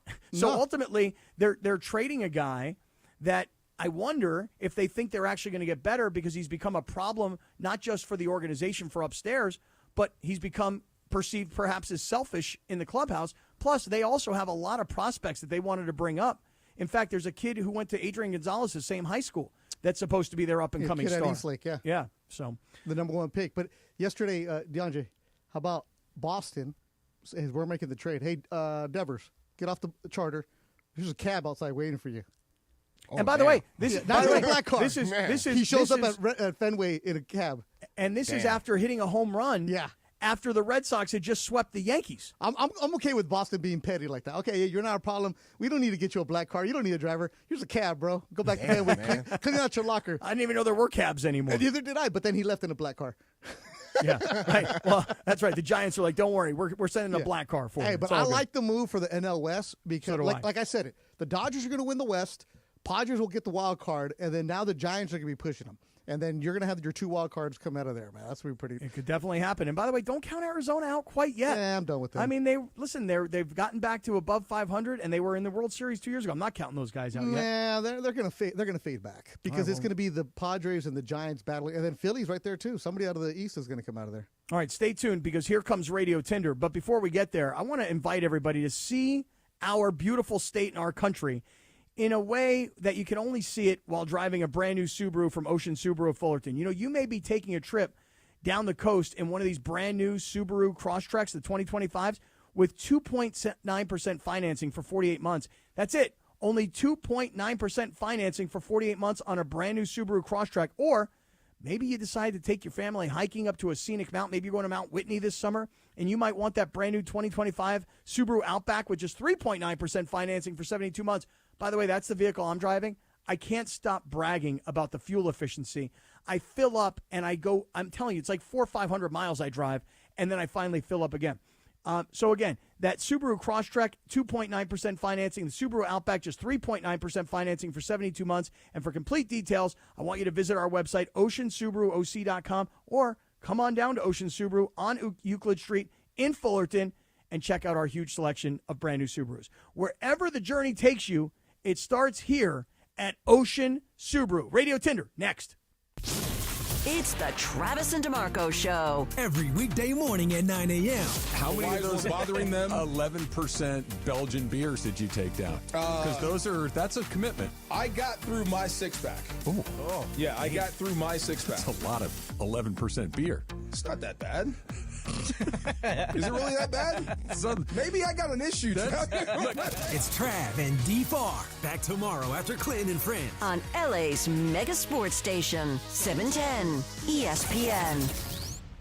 Hey guys, it's Sedano. Flashy discounts, gimmicky sales? Don't fall for it. At Hernandez Wholesale Flooring, we give you honest, wholesale pricing all year long. No bogus markups, no tricks, just the best floors at the best prices. Call 866-62-FLOOR. No sale beats wholesale. Hernandez Wholesale Flooring, check them out at hernandezwholesaleflooring.net or call them at 866-62-FLOOR. For the best prices on hardwood carpet and more, call 866-62-FLOOR. Hey, it's Cap. Is it time to downsize? Selling your home doesn't have to be a hassle. Not with Seller's Advantage. You can skip the agents, commissions, and costly repairs. By the time you pay for repairs and agent fees, you could have already sold your home for a fair, competitive price without the worry of the deal falling through. Here's what Chris Chavez, a real Seller's Advantage customer, had to say, and I quote, "Seller's Advantage was definitely the best company I've worked with. They offered me more than I expected, and the whole process was great. They were helpful, always answered the phone, and willing to help. I can't say enough about the experience. Much better than going through a realtor," end quote. Thank you, Chris. Get your free, no-obligation cash offer today. Call Seller's Advantage at 888-390-AS-IS, 888-390-AS-IS, 888-397-2747, or visit sellersadvantage.com. DRE number 01961658. Don't worry, sell happy with Seller's Advantage. Individuals and businesses with tax problems, listen carefully. Do you feel like you're losing control of your finances? If you owe over $10,000 in back taxes or have unfiled tax returns, we can help you take back control. The IRS is the largest and most aggressive collection agency in the world, and they can seize your bank accounts, garnish your paycheck, close your business, and file criminal charges. Take control of your tax problem now by calling the experts at U.S. Tax Shield and take advantage of the Fresh Start program and new laws that may allow us to negotiate a settlement for the lowest amount possible. Our team of tax attorneys and enrolled agents can stop collections and get you protected so you can take control of your financial future. U.S. Tax Shield offers a price protection guaranteed quote to get you protected today. U.S. Tax Shield is A+ rated with the Better Business Bureau, so call now. 800-687-5192. That's 800-687-5192. U.S. Tax Shield. 800-687-5192. And it is Sedano and Cap, your Monday afternoon radio Tinder time. We like to play a TV theme or a wrestling theme. We lost him back in 2014. Happy birthday to the Ultimate Warrior. Yeah, this is his theme song. You can follow her at Lindsay Baseball on Twitter or Instagram. Don't forget about our new sponsor, the Crazy Hernandez Brothers. If you're in the market for new flooring, shop at Hernandez Wholesale Flooring, where every day is a deal. No gimmicks. Call 866-62-FLOOR, F-L-O-O-R, or go to hernandezwholesaleflooring.net. No sale beats wholesale. Take it away, producer Lindsay. Thanks, Christopher. All right, guys, so this first radio Tinder question is about air travel etiquette. So, I'm glad you bring this up because something happened to me this weekend. Okay, well, good. Maybe you can relate to this. So a girl in the Am I the A-hole Reddit shared a story about how the lady next to her on her flight decided to make a tuna salad sandwich mid-air. Not only that, Stop. the woman took 45 minutes to eat said tuna salad sandwich. Oh, no. Stop. And she wanted to know that if she said something to her, if she would be the a-hole. So what do you guys think? If somebody, like, would you, I know, Cap, I know you're going to say no, you wouldn't do it, but let's say, like, Justin said to the lady next to him, hey, man, or hey, lady, you think, Hey, man. you think you can, Hey, babe. Hey, lady. you think you can wait until after the flight to eat that? Because it really smells bad and it's kind of making me sick. Mm-hmm. Like, if somebody says something about your smelly food, like, are they the a-hole? Swipe left or swipe right? Beto, you go first. Oh, man, this is a tough one. Swipe right. I'm going to go right. You want to say something, yet they're eating, and you're not going to say, hey, hurry up and eat, right? You're sitting right next to that person. Man, that's tough. Because who thinks that's okay? Well, that's just it. People don't care anymore. I know. The thing is that if you get on an airplane and you're going to eat something that you brought with you that you know has a strong aroma, you just don't consider other people, period. You don't. There's so many other sandwich options. Right. A tuna salad sandwich could be the worst thing. It could be a very, it could have a strong scent to it. Yeah. And then everybody else around you has to smell that tuna. Now, the guy sitting next to her could have been like, damn, that smells like a damn good tuna sandwich. I would have been that guy, too. You would have. I do like a nice tuna sandwich, Funchy. Yeah. Linz, you said she made the sandwich? Man. She like took it out of the little package and like made the sandwich right there. Oh my God, she brought her own stuff with the mayonnaise and mustard and. Yeah. Does she have relish? She have onions? I don't know. It just said that she made she put together nice the sandwich herself. I feel like I don't think I'd say something, but I would like passively aggressively be like, oh my God, it stinks. But you got to say that right away. You do the passive aggressive, like, oh. Yeah, you got to do it right away. You can't wait till she starts eating. But I've become the passive-aggressive person who now does this on an airplane. It really, really bothers me. Like, not just, annoys me. It really angers me when someone's on an airplane and they don't have headphones. And they've got their volume turned up really, really loud, and they're listening to something where the language is not nice, et cetera, et cetera. And so here's my new passive-aggressive move, because I was always too much of a wimp to ever say anything. My new passive-aggressive move is, hey, do you need to borrow some headphones? No, I'm good. Yeah, I know, that's the problem. No, I'm fine. I'm good. I like it like this. Bro, that is so rude. Is it not? Just being that guy who's walking around listening to something or watching or like, I'm not going to say something, but every single time we come in the elevator, I swear I'm with somebody who is on some kind of Zoom or Teams call. Yeah. And like, yo, like, I know we're only going from the parking lot up, but you're not stopping at level 2 at ESPN. So somebody on level 3 or 4, put some headphones on. Yeah, get some headphones, bro. Don't those Zooms break up during the elevator? Does the signal break up? 3 times in the last couple of weeks. So I know what conference is going on at Peacock. I know what's going on.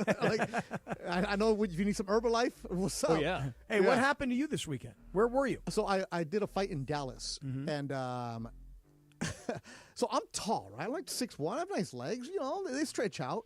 But I was in a spot where I couldn't get the exit row. So I was in my regular seat. Middle seat? No. I always get the aisle. Because I book early. I try to get the aisle or the window. You know, I'm good. I was by the window, and I had my, you know how you put your feet underneath a seat? Yep. And I had my knees up against the seat. Yep. The lady was in front of me adjusting herself on her chair. And she kept doing back and forth, like she was trying to find a comfortable spot in her seat. Was she reclining or was she just moving around? She was just moving around. And but because my legs were underneath the seat. Yeah, she's hitting your knees. She's hitting my knees. Yeah. And I had my headphones on, and the lady next to me touched me and was like, hey, she's talking to you. I'm like, what? The lady in front of me, you need to stop kicking my seat. And I'm like, huh? She's like, you are kicking my seat. You need to stop. And I just looked at her. I was like, okay. Well, are you going to say sorry? I was like, okay, I'll stop. And then half hour later, I did nothing, Cappy. Sure enough, the lady did it again. You need to stop kicking my seat loud. Damn. And I was like, I could say something and make a scene or just wear it, right? Did the flight attendants come at all? Hearing that? The flight attendant wasn't too far away, and I made contact with the flight attendant, and I'm not saying anything here. Like, I'm not saying anything here. And I just people are so rude on planes. It's just unbelievable how rude people can be. I think that people like automatically when they go to airports, most people lose like their sense of personal space, and B, like they lose. You know, like when they say, "Oh, you're drunk," you lose your inhibitions. I feel like people lose their inhibitions when they're flying or when they're People traveling. I just feel like people are angry in airports Yes. just all the way around. Yes. Just really. That's what I can't. We were like half hour into the flight. I'm not gonna start. No, what are you gonna do? You're gonna get arrested on a plane what because am I you're gonna gonna do do? it with this lady? I'm gonna argue with her, telling her that she's actually the one in the wrong here. I wasn't having this. When you got off the plane, did you happen to find her in the airport and like try and like give her a flat tire on her shoe or something like that? You know, just something where you're like, "Oh, I'm sorry, my bad." Do you know my what? bad. If the woman would have been younger, I think I might have said something. But she was older. She was an usted, so I didn't want to bother. Oh, she was an usted. Yeah, Got it, so I didn't want to usted. bother. All right, Lynn, you got anything else for Radio Tinder? You got one Funchy more? has one. Lava. All right, guys. You know I'm going to the game tonight. So Yeah, we know. Yes, yes. Do you know been anybody bragging. else that's playing tonight? Oh, Mookie Betts? He's playing tonight? He's still hurt? So I love I got my ticket for my wife, and she had to transfer it to me through like the ballpark app and all that stuff. And then Never easy. Never easy, exactly. Yes, so it let me get to this. is. Let me get to this right here. I had to buy parking, and that was like the hardest thing I've ever done in my whole life. I had to call customer service. You've had a very easy life, Funchy. Oh my God, I had to call MLB customer service about Boy, this. they Yeah. actually have somebody answer the phone. They do. They actually have customer service until the last ball game ends of the day. No, Wow. you didn't. Yes, So what I happened? did. What did you? So you I called had so I had to transfer. I guess I bought my ticket from the Dodger website or something. I had to transfer it to the ballpark app, and I'm like, Yes. well, can't all I? tickets are. Well, can't they just do it all in one place? Why do I have to go to two places? Like I have two Funch, different things. listen, it happens to me a lot. Like, there's the Super Laker easy. app, Yeah. and then there's the like Ticketmaster app. on. And sometimes the things all don't necessarily I have- jive. You know, listen. Enter your password, and you're like, it is my password. Oh, dude, Yeah. I know Oh, my password God. 12345 is Yeah. the password. I didn't I'm know. the worst. I get it, Funch. Just I'm say the telling you right password now. on your phone. Yeah, dude, don't you guys miss the days of physical tickets? Yes. Yes, please bring Yes. them back. With Yeah, one We're not then- in COVID anymore. Hold on. But if you had a physical ticket, how would you get it from your wife? I would just, hey, give it to me. Give it to me. already. How? She has it. Well, she had physical tickets. I would. You'd have because you're meeting her at the stadium. Well, I mean, I live with her. I mean, I saw her earlier. But if she would have called you a couple hours ago, hey, I have a ticket for you. You're going to meet her at the stadium. How are you going to get your ticket? I don't know. Funch, See, I have a- don't you try to stump Funch, me. I have a buddy of mine. Funchy, I have a Digital buddy of is mine. good. It's Will easy. call. No, but No. seriously, I have a buddy of mine. Exactly. Every year he puts on a party at a baseball game, and he buys the physical tickets. So he says to me, he goes, "Hey, can you come meet me at a bar? I want to give you your ticket." Oh my God. And this is like a week before the game. I go, "Bro, can't you just email it?" Because like Beto's saying, like I do kind of like the old school hard copy ticket because I always find that the digital stuff complicates things. But I said to him, I go, "Can't you just email me the ticket?" He goes, "No, bro, I don't do that." This is a guy who walks around with a flip phone. He goes, "I don't do that." I love I him. love for him. him. I Yeah, love for him. him. So He's like, my new best friend. That's Michael Thompson right there. I literally had to go meet the guy, have 2 beers with him to pick up the tickets. And the only thing is, my biggest fear was, what if I lose the mother effing tickets? Yeah. That's it. Where am I going to put it at? Hey, Cappy, before we break, I have to play you something that I just remembered I saw over the weekend. So we were just talking about like the airplane etiquette and the headphones and how that drives you absolutely nuts, right? Yep. So I saw on Twitter, I think it was yesterday, Tyrese Halliburton was on Kevin Hart's show where he's like interviewing guys in like the cold tub, you know? Yeah. So I think it's like cold as balls or yes, something that's like what that. it's called. Yeah. So here is Halliburton telling a story about when he was on the Olympic team with LeBron last summer. We were calling Bron and Katie like, they're like Bron would do some old now. We're sitting in the training room. We're sitting in the training room. He'll have his iPad on his chest, watching The Sopranos, no headphones, full volume. And I walk in the training room and nobody's saying anything to him. No headphones, bro. So I tell him like, you're literally the Beats guy. Yeah. Why don't you got no headphones on? How many times you seen? He's like, it's like my 4th time. So why are you laughing so hard? That's what he's gotten to. For sure. Yeah, you're the Beats guy. Come on, LeBron. I thought that you would think it's funny. I love that. First of all, You like to hate on LeBron. he has Well, I an like to iPad? hate on anybody who doesn't wear headphones and has their volume Well, up now 100%. you know LeBron's that guy. Hold on. He's using an iPad? Yeah, like an iPad. You just have it when you're laying down on He's sitting in the locker room with his iPad. Who's using an iPad? I mean, I don't know. I LeBron? watch an iPad Women on use like an a iPad flight. for ours. No, but in regular life, who's actually using an iPad to watch something? I mean, I mean, he's do on the road. sometimes, Some- yeah. he's on the road. Everybody just use. All young folk are using just the phone, right? I mean, Old man, I use old the man, phone. 40-year-old yeah. man. Unc Braun is over there using the But iPad. you know, you can have two. You can have your phone when you just in case you got text somebody watching the show. Yeah, man. You know what I bet you LeBron has like the 18-inch font too. Wait, Cappy? like Caps? Yeah. Cap does. To be clear, my font is the standard font. No, it's not. No, it's not. not. No, it's No, not. it's not. Standard. No, it's not. It also has that star in case of emergency, and it calls 911 for you, right? You have the same font size as Travis in the morning too. All right, you ready? Tomorrow, we're all going to do a font challenge. We already did this, Cap, and No, you no. definitely I'm don't on regular. have standard No. font. Standard font. No, you Stand- don't. And here's how I know. Why is Because I that? don't know how to change it. The font. I don't know how to change it. All right, let me talk to everybody here about the experience at the all-new Park West Bicycle Casino, LA's premier destination for table game action. Guys, the bike is only 9 miles from downtown LA. It's now under new ownership. Beto, by the way, you met Mr. Park there. How amazing is he? How incredible is the food? The sushi bar that we had dinner at that night was out of this world. So with all these new fresh upgrades and renovated spaces, and the hotel is literally world class, so you're going to love it when you come on down to the bike. So whether it's blackjack or baccarat, or maybe it's, poker, a lot of poker tables there at the bike, you can test your skills in our weekly Wednesday blackjack tournament, and you can see why Park West has become LA's #1 place to play. Oh, by the way, here's something else I need to mention to you. Park West is home to California's largest card room jackpot ever. It's a record-setting $3.7 million. Not exactly winning the U.S. Open, but it's awfully close. And if you're a new player, you get $30 in match play when you walk in, you go to the player's reward desk, and you say, Cappy sent me. Seriously, that's the phrase. Cappy sent me. They give you $30 right there on the spot. Park West Bicycle Casino. Real cards, real prizes, and real close. Tonight, the Shohei era as a Dodgers pitcher begins against the Padres. We're talking about it all day on your home of real Dodgers talk. 710 ESPN. And the all-new ESPN LA app. Hey guys, it's Sedano. Los Angeles International Airport's People Mover trains begin rolling early next year as part of LAX's ongoing investments to transform and improve your travel journey. The People Mover trains will quickly move guests between their terminals and our new consolidated rental car center, metro trains and buses, economy parking, and Kiss and Fly lot. The trains will make it simple and fast to get to your LAX destination in 10 minutes or less, and trains depart every 2 minutes beginning in early 2026. Learn more at lawa.org/ESPN. 4th of July savings start now at Cardin Alleyway Hyundai. Lease a brand new Hyundai Elantra SCL Sport for just $219 a month for 36 months with only $34.99 due at signing. Drive with confidence backed by America's best warranty, 10 years or 100,000 miles, and Hyundai's exclusive owner assurance program. Visit us off the 91 freeway or schedule your test drive now at CardinAlleyWayHyundai.com. With SU94 4151, $34.99 due at signing plus tax. License $85 doc fee and registration. No security deposit. 10,000 miles per year. Offer expires 7/7/2025.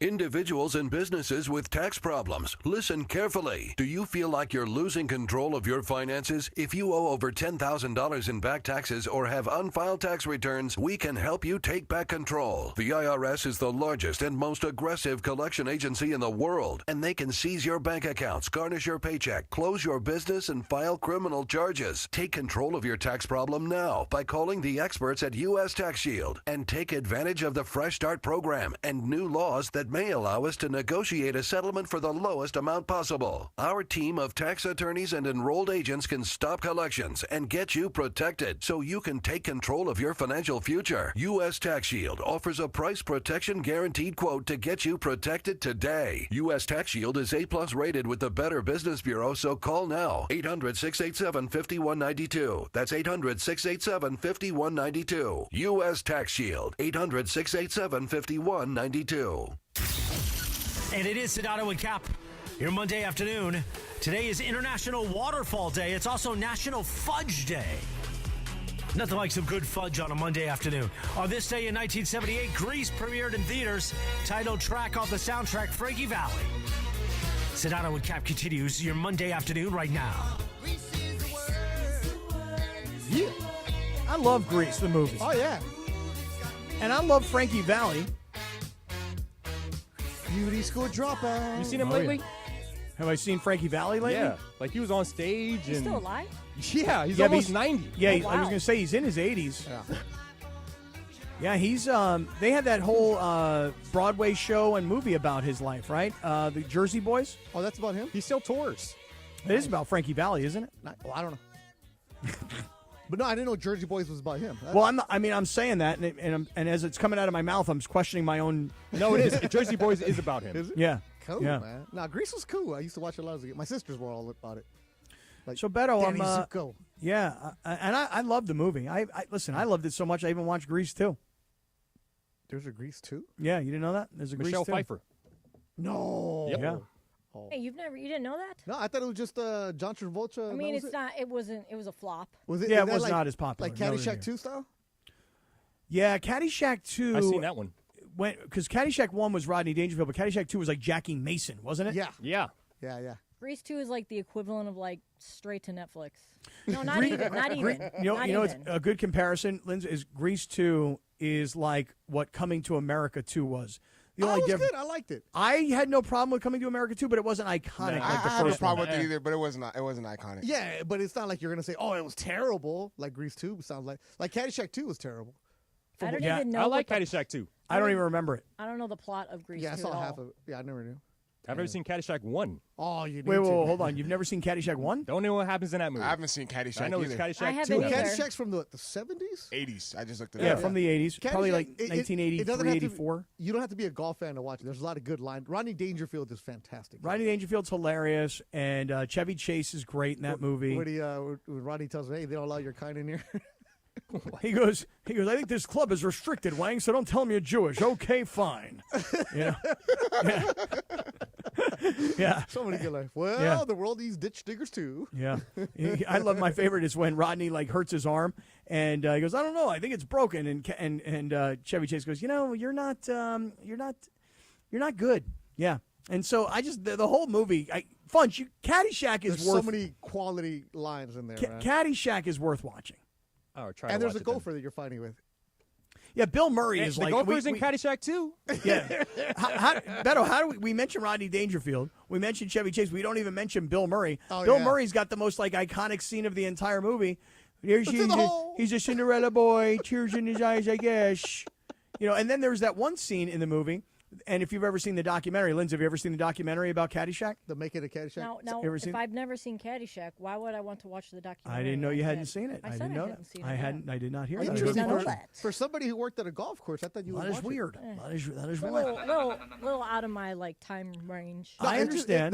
That's one where you should watch. DeAndre, you'll like it. It's funny, man. But It's a comedy. There's one scene where the directors of the movie, and in fact, the guy who was the director of the movie was a guy named Harold Ramis. Yes. Who was Egon. also Egon in Ghostbusters. right. Yes, yes. He I was know my 80s also movies.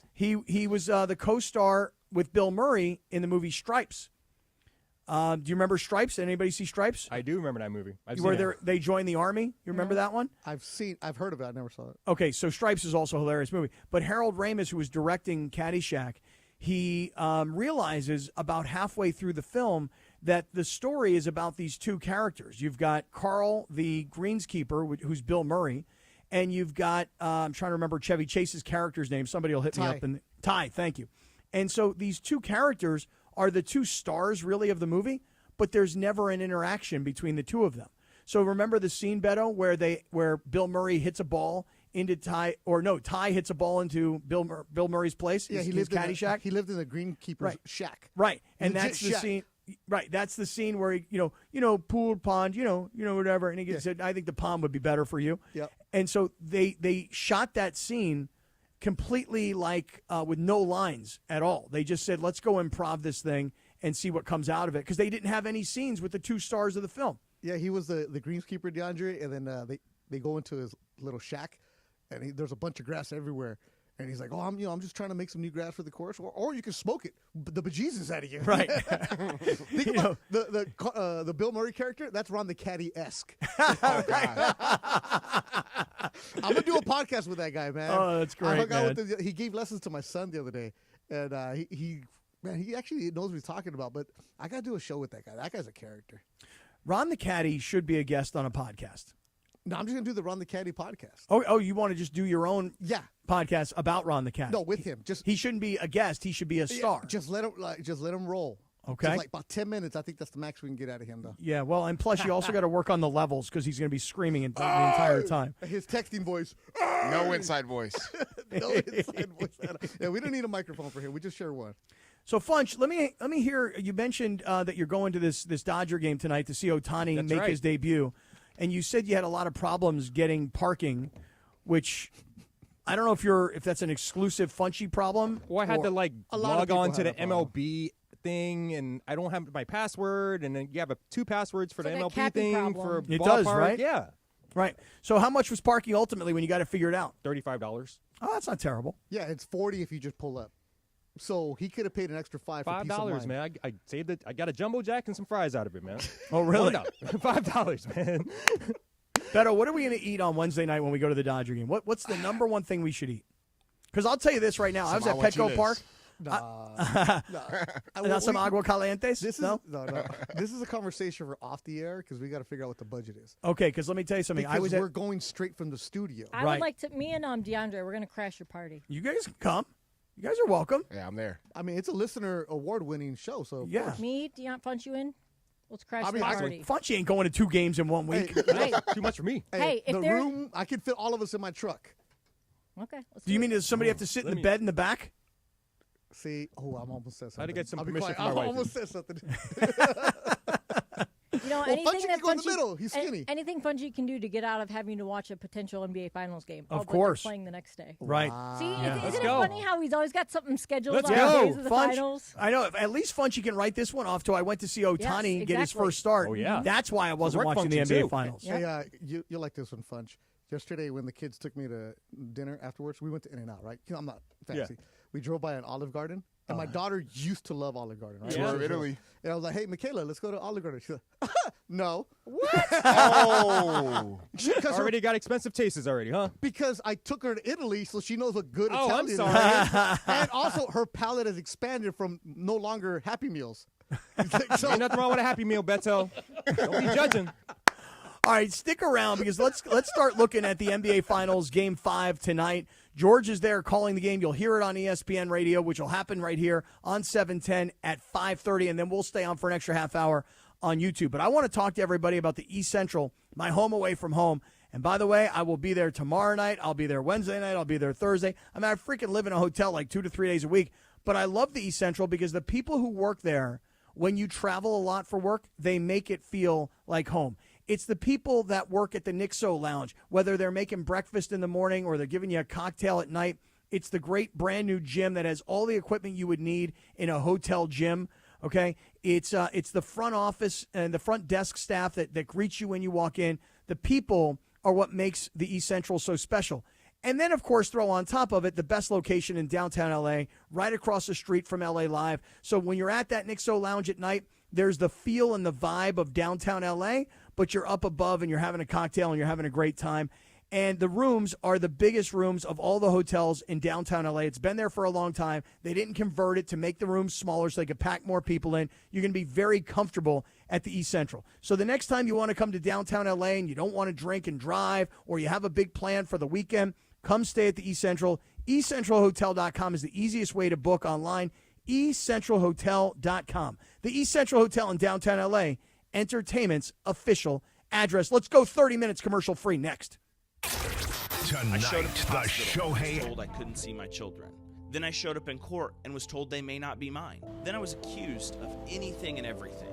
Sexual assault, domestic violence, substance abuse. You name it, I heard it. I was forced to go long periods of time without seeing my children. That experience of being wrongfully treated ignited something in me. I can look at a father and honestly tell him, I know how he is feeling.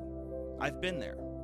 At Real Fathers Rights, we care about your family, your livelihood, and your future.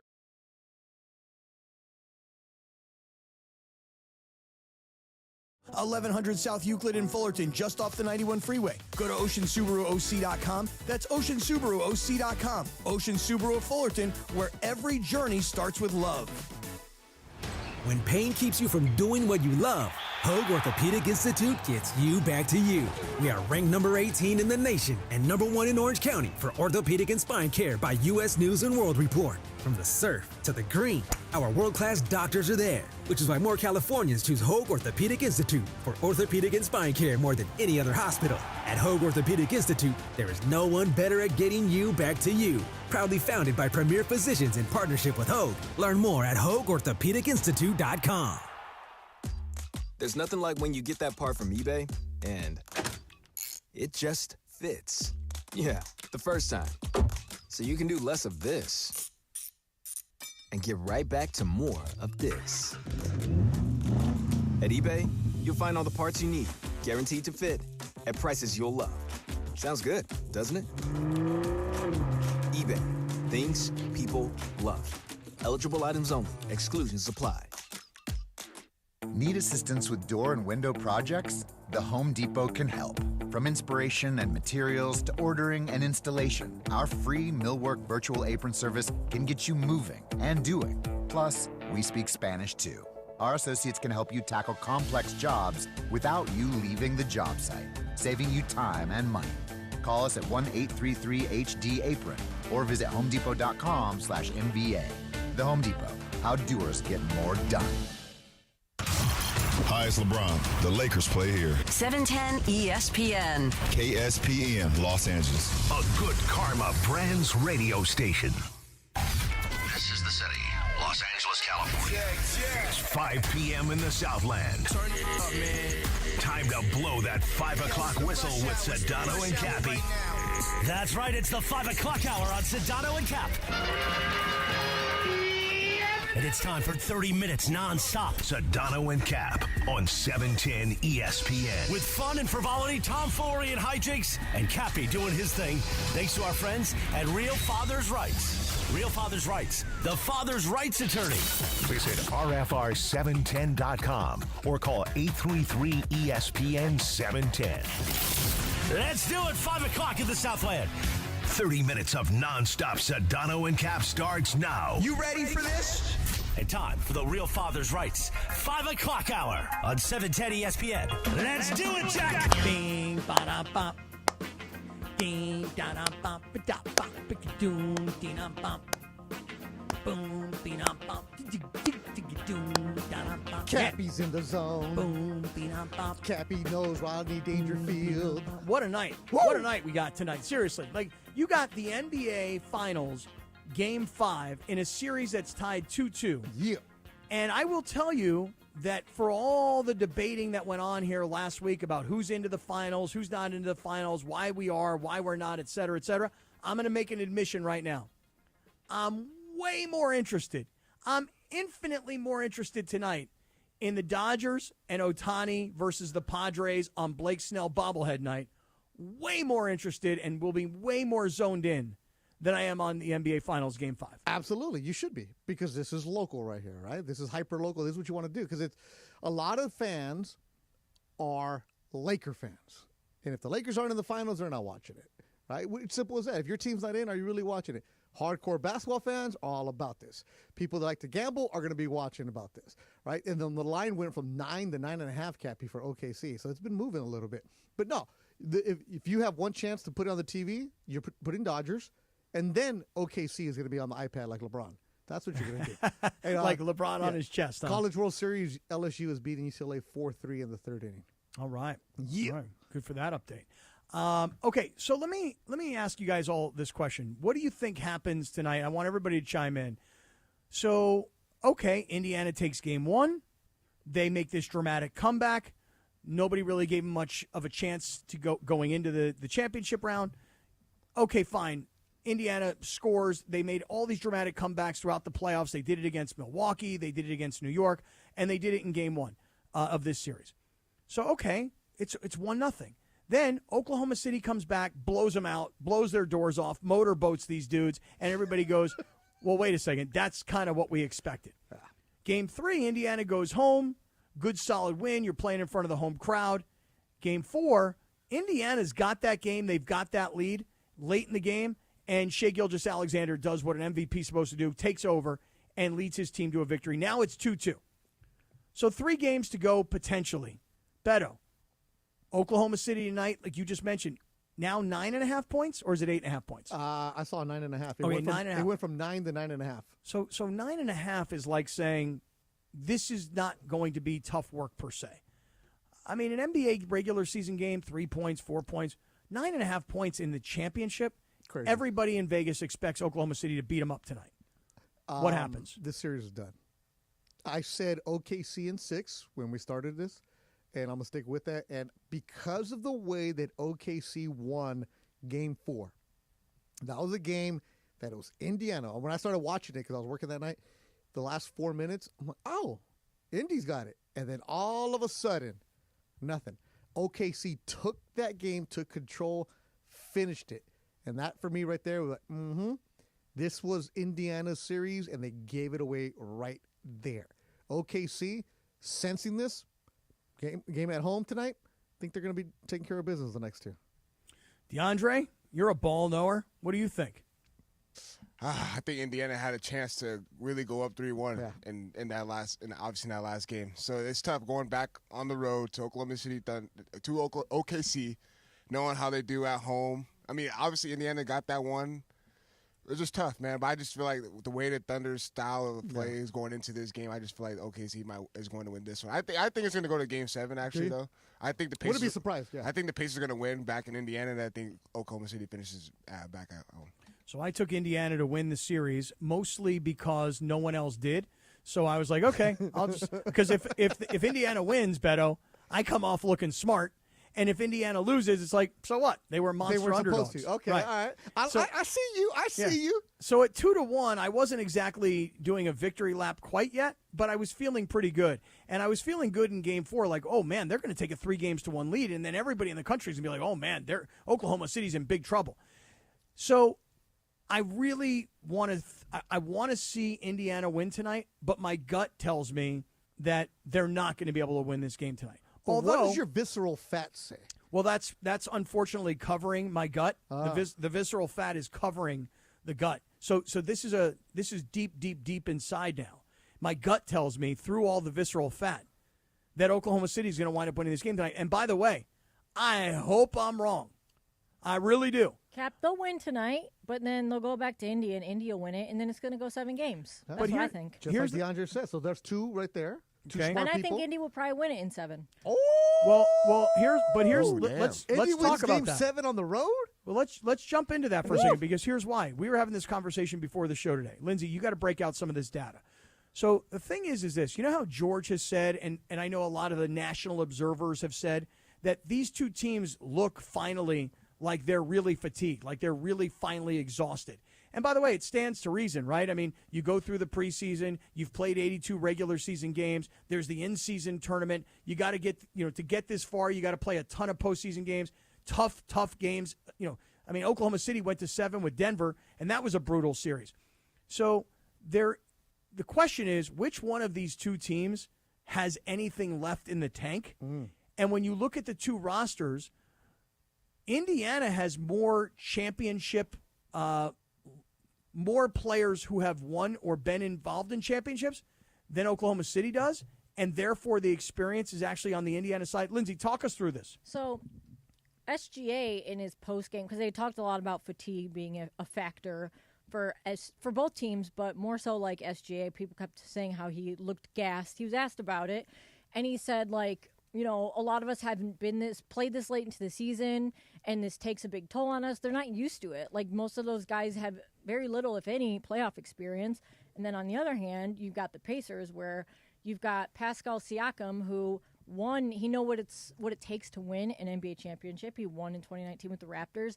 And I thought it was interesting in this story I saw on Yahoo, where I guess he said back in 2019, he said, quote, "I was probably less than 200 pounds by the time I got to the finals.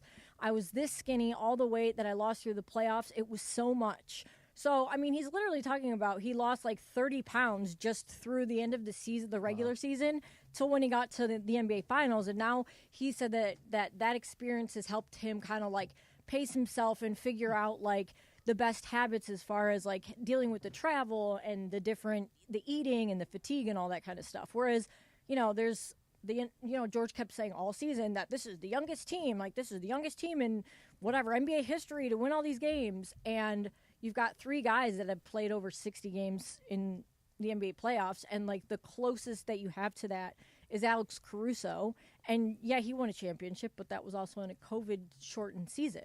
So I feel like if it does go 7 games, which I think it will, the further the series goes along, like the better chance Indiana has. All right, does that points right there. Yeah, really right. Good So points. really good. So does that sell anybody on the idea that Indiana can still win this thing, or is everybody kind of the opinion that no, Oklahoma City tied it, they snatched Game 4. They're going home. They've got home court advantage. This thing is over, as Beto said. I think more of the latter right there because SGA is 6'6", probably like $190. Like what you bring up, Lindsay, that's great points right there. And that goes to what Michael Thompson always says. Guys need to take care of their body during the season so when they get to the playoffs. And we always add this up. How many extra seasons has LeBron had on his legs because of the playoffs? And Scott, this series has not been easy for Indiana, but it hasn't been easy since the first round. Right, they had to take care of Cleveland, they had to take care of New York, they had to take care of Boston. So they've had a grind. Cleveland, and I think I said Milwaukee. So thank you for that. Whoever they take care of everybody, right? But they had a grind to get here. Where OKC had it easier in the first couple rounds. There were some games where they didn't even play. Yeah. They went 7 with Denver Nuggets. But it's about the first round, right? First round, meaning Memphis. Minnesota though laid down and died for him. Yeah. So, but and the Grizzlies were a disaster. But right now, both teams are tired. Here, Cappy. Let's go to the cliches. It's going to come down to who wants it more. Ooh, yeah. Who wants it more, baby? The back's against the wall right now. It's a must-win game. Yeah. All of those are great. Well, if you think about it, like not only do the guys on the Pacers have more experience, but they have a guy who knows what it takes to win a championship, and that like leadership and him like sharing that experience with the other guys. They don't have that on OKC because, again, Alex Caruso, he won a championship, but he doesn't know what it takes to play the whole season and then go all the way to the finals. And then Rick Carlisle, again, I can't praise him enough, the coach of Indiana, and how he has them locked in, man. I just think for me, Cappy, just watching the way that Indiana became discombobulated the last couple of minutes in Game 4, that wasn't what they were doing, right? Not to say, here's another cliche. Did the stage get too big for them? Hey, you like that one too, right? That's a good one. That's a good good one. That's right pretty there. good. Yeah. Or with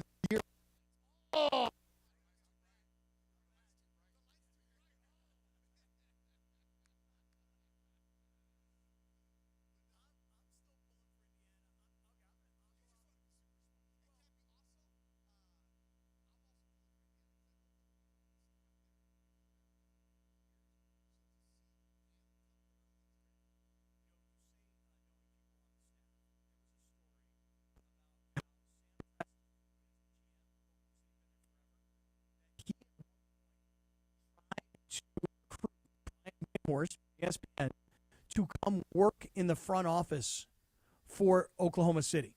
He tried to recruit him away from ESPN so that he would become the information guy. He would he would observe the entire league, and then he would meet with Presti, and he would be kind of an assistant to the assistant general manager of sorts. Really? But here's a guy who's in the media who knows recently? the league. It was about this was 10 actually, years ago. Yeah, it was quite a while ago. Okay. But Brian Windhorst decided, I'm gonna stick it out. There have been other guys who have been in the media who've left to go into organizations. Like one guy that comes to mind, Lee Jenkins. Lee Jenkins is the first guy. Remember, he did the LeBron cover story. Yes, he broke the LeBron stuff, and now he's working for the Clippers. Yeah, and then I text him every now and then, and he texts me back like somebody in the front office. Hey, good to hear from you. Like, come on, Lee. Right. Come on, Lee. You were one of my original podcast guests, bro. Right. He went from being like one of the media guys to now he's behind the wall. Yeah. And so now, rather than being like, hey, these are my buddies, they were colleagues of mine, like when a guy. I cut all you guys off too. Don't worry. Well, I was going to say, you have absolutely. to really, really trust somebody to get hired by an organization in that situation because the reason why so many, that's not done more is because they have so many friends in the media and they don't want any leaks. I know, but on the other hand. He's a San Diego guy, Cappy. Yes, his father was a legendary columnist down at the San Diego Union Tribune. Oh, he was? Yeah. Oh, wow, I didn't know that. So here's the thing. There have been plenty of coaches who've gone from I'm coaching an NFL team to I'm joining the media because I'm now a commentator, and then I'm going to go back into the NFL.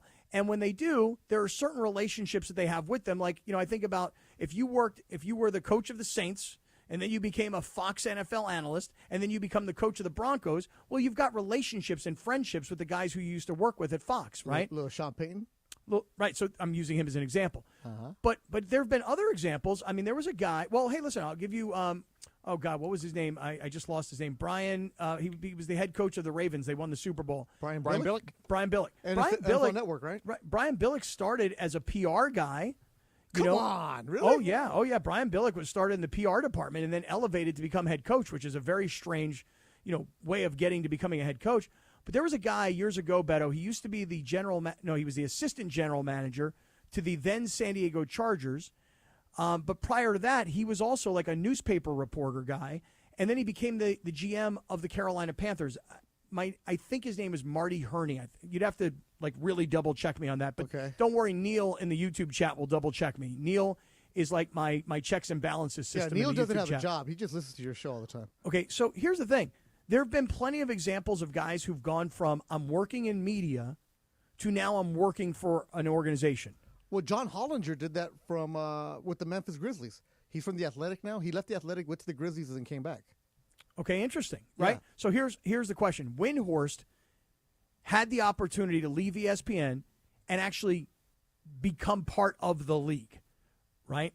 The example that one was given was, hey, Louis Riddick played in the NFL for a short period of time. Then he worked in the personnel department of Philadelphia and Washington. Then he became an ESPN analyst and has become so famous as an ESPN analyst that he gets lots of job opportunities to go back into the NFL and be a GM. Yeah, so Marty Herney is the guy you're talking about. Mm-hmm. He was also a racehorse owner. That's what he's doing now. Interesting. He owns the horses. He's from D.C., and he worked for the Washington Star. Mm-hmm. Then he was a beat reporter for the Redskins. Then he followed Bobby Beathard to the Chargers, where he was on administrative duties. Yep. Then he went to the Carolina Panthers. So in other words, you're telling me that Cappy wants a front office job. Well, what I'm telling you is this. I'm right there with you because we'll do 2 for 1. Yeah, because here's the thing. If Brian Windhorst was offered a job to work in the front office with the Oklahoma City Thunder. He didn't say that he was offered a job. Like, it was Pablo Torre who said that Sam Presti explored the idea. Gotcha. So we don't know, for, we want to make sure that we're correct. Well, I mean, it's listen. not like Brian was offered the job and it turned was it more down. of hey, would you ever want to work for a team? Well, but even that in and of he's itself a ball knower. is plenty, right? So here's the question for everybody here. You ready? Yep. If you had an opportunity to leave the media side, bye, and go into the organizational side, would you do it? You've already told us bye. we know you're gone. Delete me. Okay. Look, hey, if the Seiler brothers are listening, and everybody's listening, I will work for the Padres right now. Okay. I will live at your house, Scott, and I will work for the Pods. All right, and I'll give you all the info. Here's the question, though. You ready? You would leave, but what do you think you could do? Like, what job? If Lee Jenkins was taken from Sports Illustrated and moved into the front office of the Clippers, he's not the GM. He's not the vice president of player personnel. To be honest with you, I don't even know what his title is. But what job could you or would you be good at if you were recruited like Brian Windhorst was explored? Lindsay, what job would you go take? Hold on, Liz, before I answer. Lee Jenkins' title? Vice President of Basketball Affairs. Okay. What does that mean, bro? That means they made up a title for the brother. They made up a title for that brother. Right. That's what they did. All right, so Linz, you're going to go to work for your favorite team, the Guardians, the Cavaliers. Would you do it, and what job could you do? Yes, I would do it. And I just want to say how hard it is to get jobs in professional sports organizations because in general, yeah. Once you're in, it's like you're in a secret club. And it's like for a lot of people like us who have been in the media for a while, it's kind of looked at it as like a black mark on your record working in the media because, again, they need to keep a lot of things, especially when you're involved with like the team. I would probably be involved. I mean, I'd definitely be involved with something either like content related, broadcast related, or communications because I've always wanted to do that. That's something I wanted to do since I was in college. But see, how about Linz? Those are real hardworking jobs. We're talking about cushy jobs where you're paid a bunch of money and nobody knows what you do. Because what you're describing is a work job. We don't want you working, Linz. We want you making money and nobody knows what you do. Well, I don't know what kind of job that would be. Make it up. That's what Lee did. All right, Beto, you're gonna get a job working for the Dodgers, hypothetically. Okay, what job would you do, or what could you do? I've actually thought about this because I'm trying to transition to the next phase of my life. Mm-hmm. But one of these fake cushy jobs, I want to be your behind the scenes, the liaison that tells you the pulse of the city, that tells you the affairs of what's going on. But I don't want to do the actual execution. Like, Beto, what do you think they're talking about over there? Well, let me tell you what they're saying in Pomona. Like that kind of affairs job because, the billionaires are out of touch with the people. I am the man of the people. So the man of the people affairs job. Can we do that? The man of the people affairs job. Yeah. First hey, things listen, first. If they're making up titles. No more than $18. No more than $18. 18, you can still buy a beer. After 18? Because look, 18 is good because you pull out a 20 and then you still tip the bartender $2. Mm-hmm.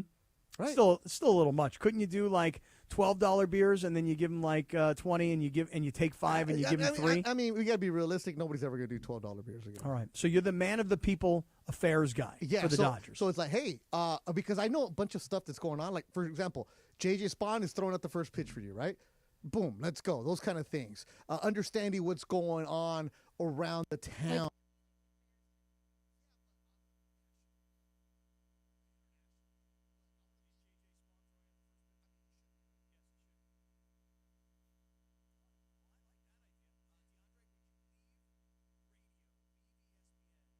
And go work for an NBA organization.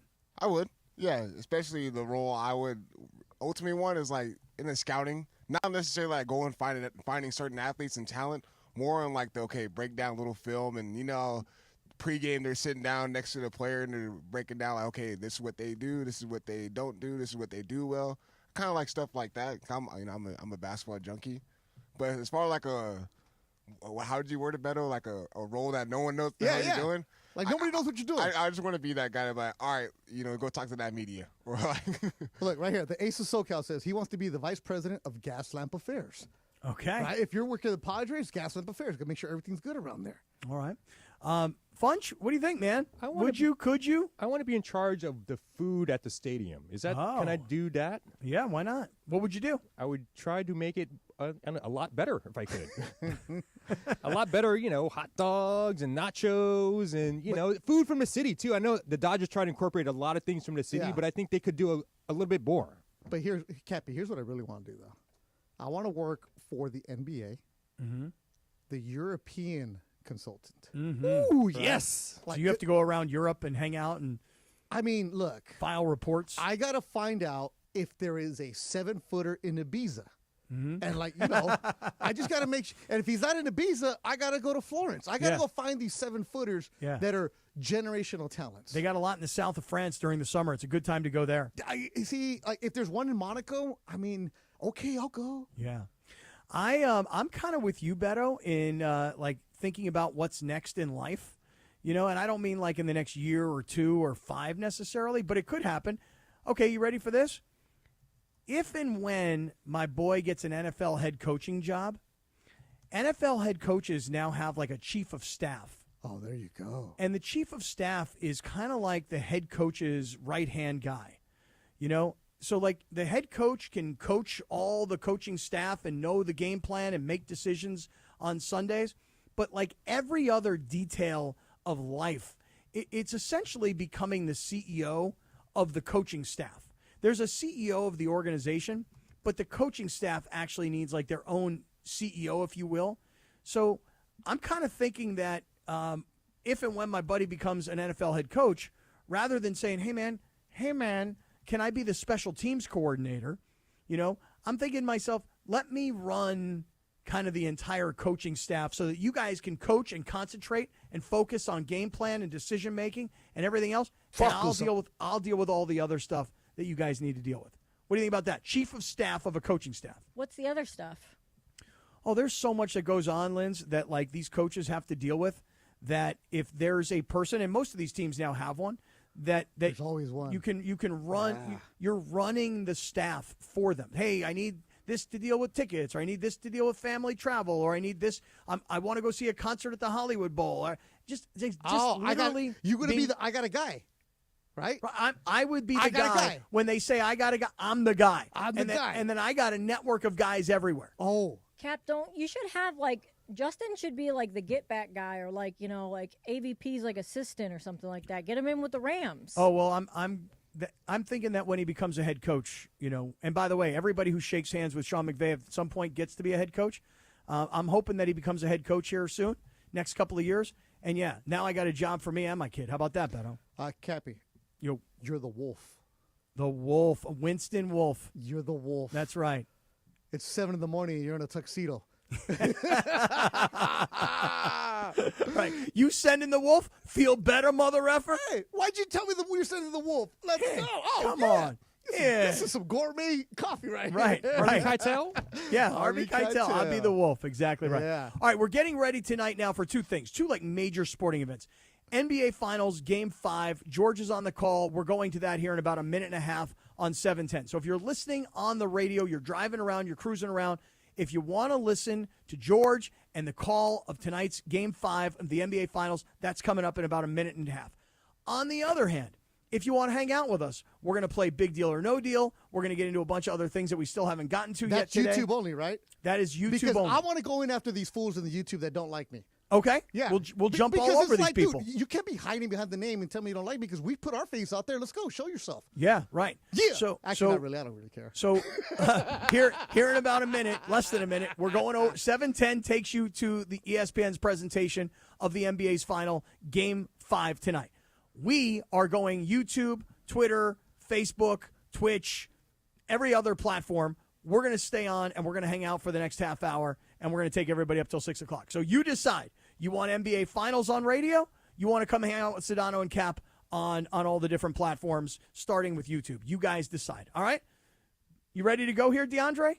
Man, let's do it. Okay, here we go. NBA Finals, Game 5. Stay tuned. Our boy Sedano's on the sideline.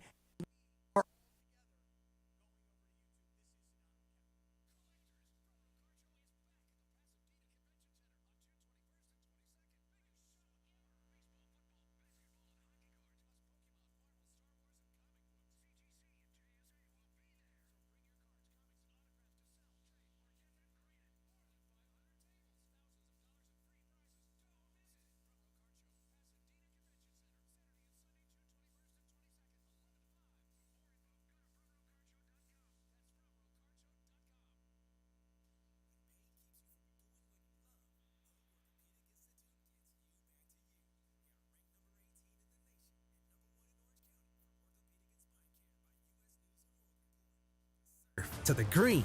Our world-class doctors are there, which is why more Californians choose Hoag Orthopedic Institute for orthopedic and spine care more than any other hospital. At Hoag Orthopedic Institute, there is no one better at getting you back to you. Proudly founded by premier physicians in partnership with Hoag. Learn more at HoagOrthopedicInstitute.com. Don't navigate the legal system alone. Hey, it's Travis. At the personal injury law offices of Joseph S. Normand, they will fight tirelessly to get you the max compensation you deserve. Joe and his team understand the emotional and financial toll that an injury can take on you and your life. Call 213-747-2000 or visit normandlegal.com. The law offices of Joseph S. Normand have helped thousands of people like you recover millions of dollars in settlements and verdicts. Visit normandlegal.com or call 213-747-2000. Your recovery is their priority. Hey everyone, looking for some fun and excitement? You've got to check out Chumba Casino. It's 100% free to play, no purchase required. Enjoy hundreds of thrilling social casino games anytime, anywhere like bingo, slingo, slots, and solitaire. Whether you're chilling at home or on the go, get in on the action. Play now for your chance to redeem some serious prizes at ChumbaCasino.com. Only available in permitted states. No purchase necessary. VGW Group. Void where prohibited by law. 21 plus. Terms and conditions apply.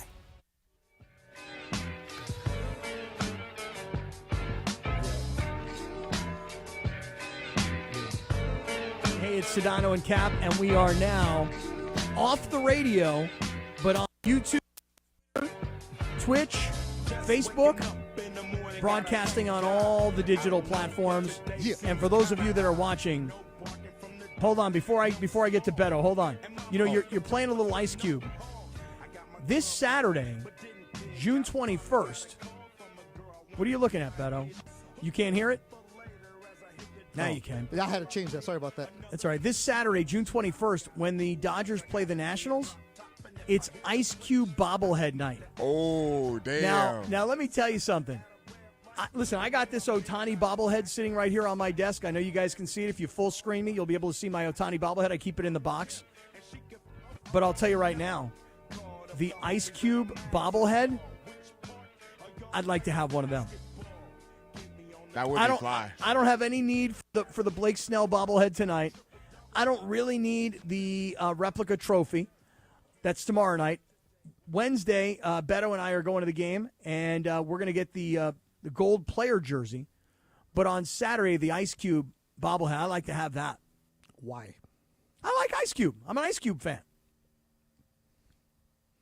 Today was a good day. Yes, it was. Wait, are you anti-bobblehead or are you anti-Ice Cube? No, I'm just, of all the names that I was expecting Cappy to say, I want a bobblehead of that person, I didn't think Ice Cube would be the one on top of the list. Yeah, I mean, like they've got the Yamamoto bobblehead on July 2nd. I'm like, whatever. The Ron Say bobblehead when they do their Legends. The Penguin? Yep. Snap. Hey, you might like the Fernando Valenzuela bobblehead. Wow. Why would I like that one, Cappy? Because you were a big fan. Oh, okay. Were you not? That's my dude, man. All right. Yeah, of course. Teoscar bobblehead later in the season. Oh, big Laker fan, Teoscar. Sasaki. But I'm telling you, Ice Cube would be my favorite one. I would like to do that. Yeah. I really would. Yeah. Beto, I love the fact that you're rocking the Cappy Cast hoodie. You're looking sweet. Yeah, by the way, when are you coming in the studio? Guys? Tomorrow. Okay, so in the Cappy offices here, or in actually in the Cappy studio, I left you some samples for hoodies and T-shirts. That way you can let me know what you like. Money. DeAndre already picked out the one he liked. Well, DeAndre's already rocking the brown one. Not today. I'm rocking all the Cappy Cast gear. Yeah, but with the T-shirts that you wanted, per your request, a softer material. We got Okay. you. Yeah. Nice. All right, Lindsay, baseball, what do you think? You ready for some big deal or no deal? Sure. All right, let's do it. Funchy's probably itching to get out, too. Oh, there's a guy in the YouTube chat named Cappy Lova. Get out! Cappy I am kind of. Lova, Lova. Oh, Is the really? Stadium good? Is the Stadium Club good? Is that good seats? You're going to Stadium Club? Is that good? Is that considered good seats? Oh, wait, no, wait. You're going to Stadium Club. That's Yeah. that's the next deck. Nah, you're Oh, it's not the Diamond Club. You know what you need? Yeah. What you really want to do is you want to go to the Yamavat Club. That's behind home plate. That's where all the really good food is. That's where the Mary Hart seats are. Yeah, right there. No, her and Pat Sajak. Sorry, Linz. No, it's okay. Me and Funch were just back here talking about new shows. Linz, are you going to come?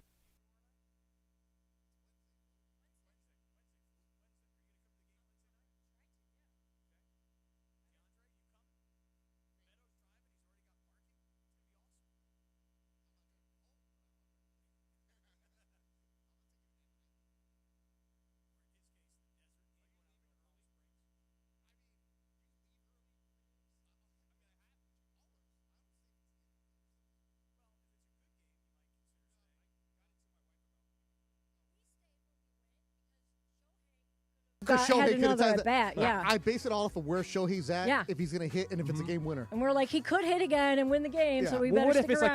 like a 10-5 game? Gone. Okay, yes. Yeah. That's what I was trying to tell my wife today. But we stayed. Lindsay and I stayed for a good game, and we were also with Ruben from Hamilton, so we had. Some Oh, really yeah, good that's seats. right. That's right. Yeah. Shohei tonight, man. What's up with the audio? Is the audio messed up? No. I hear everything My fine. headphones sound weird. Well, maybe it's the plug. No, it's not the plugs. I take it in and out. Well, maybe it's the plug on your actual headphones. Nah, man, because I'm in delay. I'm in Nah, program. man. Oh, Funchy came in. Funchy going to fix things. Because Funchy takes care of me. Producer. Funchy going to fix things right here. Yeah. All right, Shohei pitching tonight. I know a lot of people are into the NBA Finals tonight. I'm less into the NBA Finals and more into the Dodgers, Padres, and Ohtani making his debut. Let's get to big deal or no deal. Here's baseball. I have to sneeze. Oh, really? Sorry. Well, Okay, so Gesundheit. Bless you. I'm trying to. They say you like look up at a light to sneeze. Salute. So there's a very interesting name that has come across college football. Bowling Green, shout out. That's where my parents both went to college. And Mason, right? And Mason, right. Bowling Green linebacker Gideon Lampron has the perhaps most bizarre middle name in all of college football. Well, his first name and last name are kind of interesting, Gideon? too. I feel like Gideon's kind of like, I've heard that before. Biblical It's not exactly like Mike or John or Okay. Bill. Well, his name's Gideon. Beto. And his dad somehow managed to convince his mom to name him after the worldwide leader in sports, ESPN. Dead serious, the kid's name is Gideon ESPN Lampron. His middle name is ESPN. That's on his birth certificate. and What's the everything. last name? Lampron.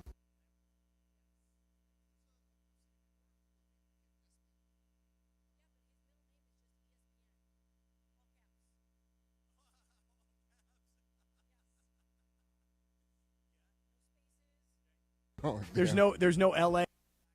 ESPN LA. No. What if he gets a job with Fox? What are you gonna?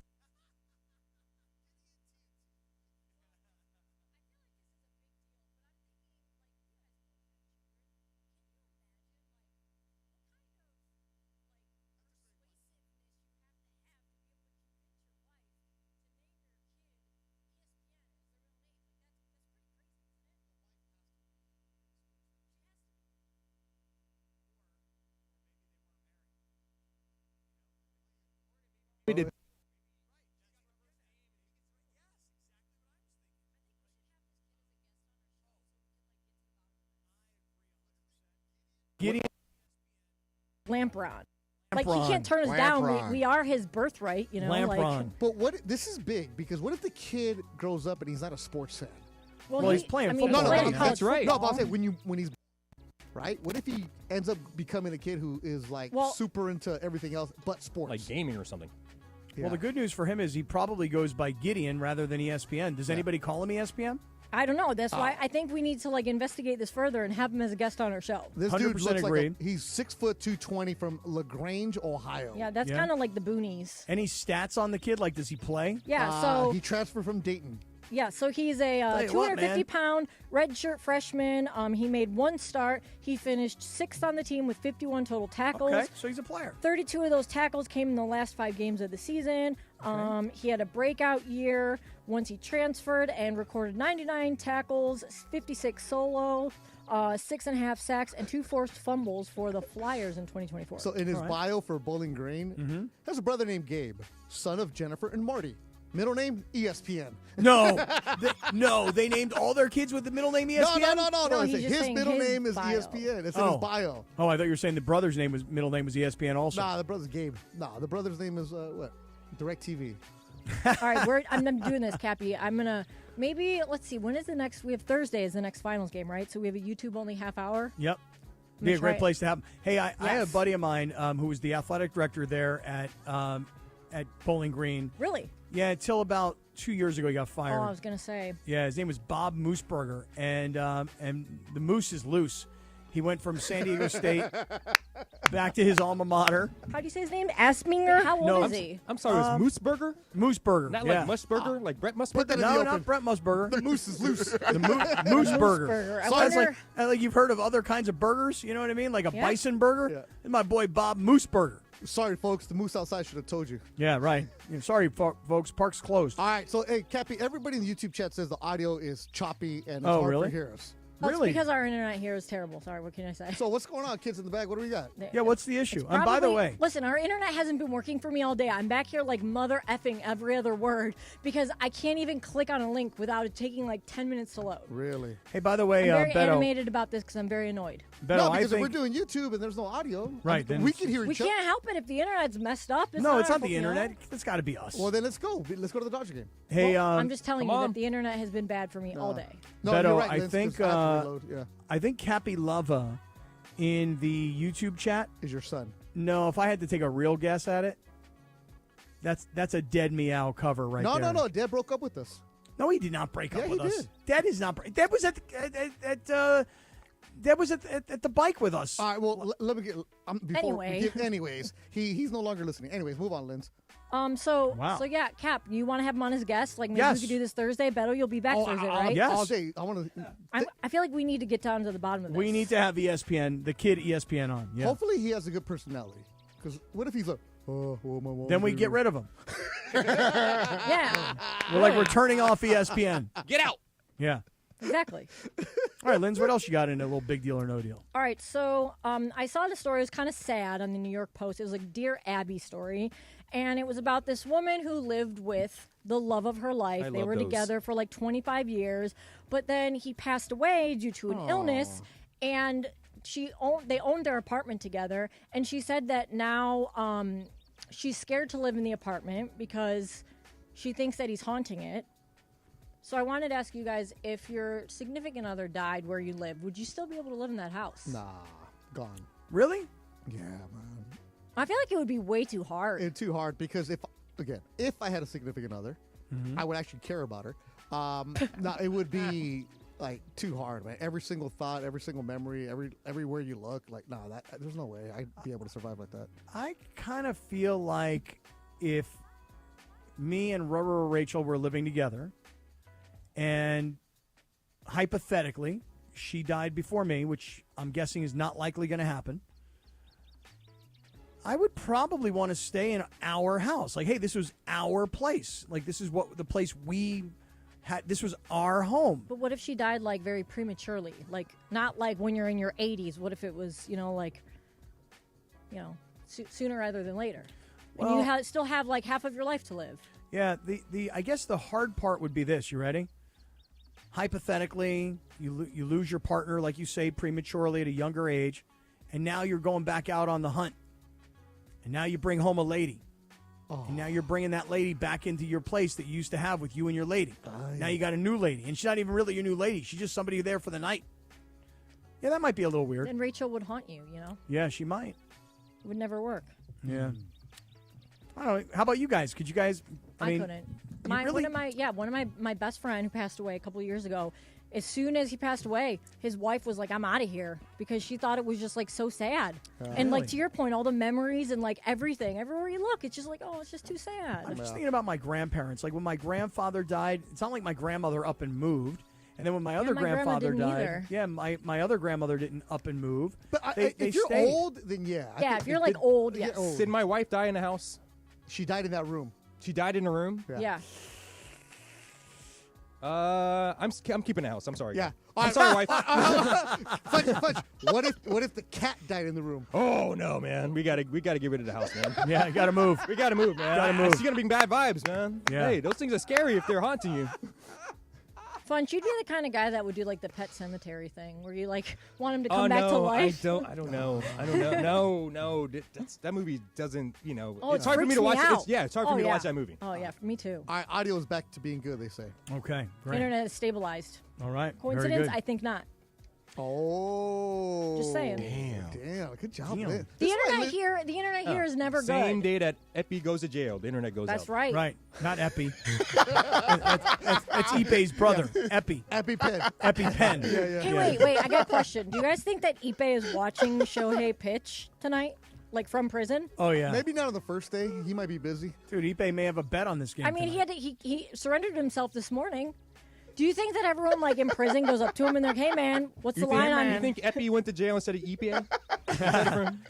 He's in federal. There's probably some What's rich the people. line on the game No, but tonight? Beto, I think that they said that it's not like a maximum security. It's not. He's country club. It's a white-collar That's a good point. crime. Right, he ain't in there with murderers he's and in there with drug Martha- dealers and rapists and stuff. Martha Stewart style, bro. Yeah. So he's probably like a star there, and he probably has all the lines on all like the inside gambling in the prison. Like, Or he what's the had. line? Like, I'll give you like 2 extra bags of chips. I think the problem is the guy who was actually booking the bets for him. He's also going to jail. Yeah, that but they're dude. going to different ones. It's like was it Goodfellas when they go to jail and Paulie's like, oh, what did Right. you do? Oh, yeah, and they're cutting Right. cutting They got the razor blade Yeah. slicing the garlic. And they got like their whole area in the back Yeah. to themselves. Yeah, I love that. That's gonna be Ipe and everybody else. Okay, Korean baseball tonight. I got a guy. Yeah. Puig is not doing well. Let's go. All right, Linz, what do you say? You got one more? I mean, we got plenty of time. I mean, we're into the YouTube only section of the show. Well, you guys want to take a little break? Let's just go. I want to hear about Funchy and the cat dead. Okay. No, actually, I want to. Can I take over the show now? Can I drive? Yeah, are we for done? it. Are we done with Big Deal or No Deal? Yeah. Feel free. By the way, Indiana, I've got them. Oklahoma City up 11-9. 9 minutes to go here in the first Oh, quarter. man, we missed Georgia's pregame Yeah. on the radio. Oh, All right, so I have a question for you, Cap. Okay. July 18th. Do you know the date?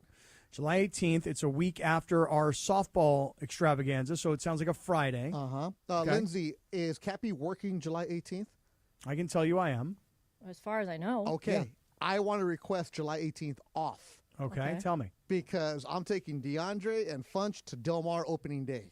Oh, then I'm not let's working. go. You know what? No. hell yeah. Too late. No, I forgot. No, it's he's not too working, late. right, Liz? He's No, working? off. Although, Beto, I'll tell you what. horse- Beto, I'll tell you something right now. You ready for this? ¿Qué pasó? I've actually been thinking about this a little bit because the Thursday night before Del Mar opens, which is July 17th, I always host a really, really big party. Let's go. Right in Del Mar. I'm there. At the LeBerge Hotel, which go. is like the What's the spot attire? What's the in Del attire? Mar. Yeah, can we just all go and take you to the show everybody's from there? welcome for sure. What's the attire? Dude, No, you be careful. for a brother like yourself, I've seen what you. I like that that light baggy. We're brownish, baggy. colored, summery look for you, DeAndre. Uh-huh. So Like he works at UPS? No, like not dark brown, light brown, like a khaki-ish, like lighter color. Anyway, What can Brown do for you? so Thursday night before Del Mar, I always host this really big party, and then Friday is opening day. Wait. How come we've never been invited? You're always invited. Everybody, Did you anybody guys know about this party? Nope. Anybody know? Lynn, did you know about this party? Never heard about Never it. heard of it. Well, Never you heard guys of are welcome. You guys are very welcome. Nonetheless, it. July 17th. July Lindsay, 17th, Thursday. At Cappy's house, we're Well, doing the show. Beto, that's a good idea. You should come down here, do the show, and then we can immediately go over to the party. Now, Why don't we just do the show from where you're having the party? okay, we can do that. Plug into the dartboard. We can absolutely do that. But wait a second, Beto, July 18th. So it's funny you say this because usually I always take the day off because, my daughter comes in from Boise and my other daughters are all here. And it's like a big family holiday for us, opening day at Del Mar. Yeah. But I love to broadcast from the track.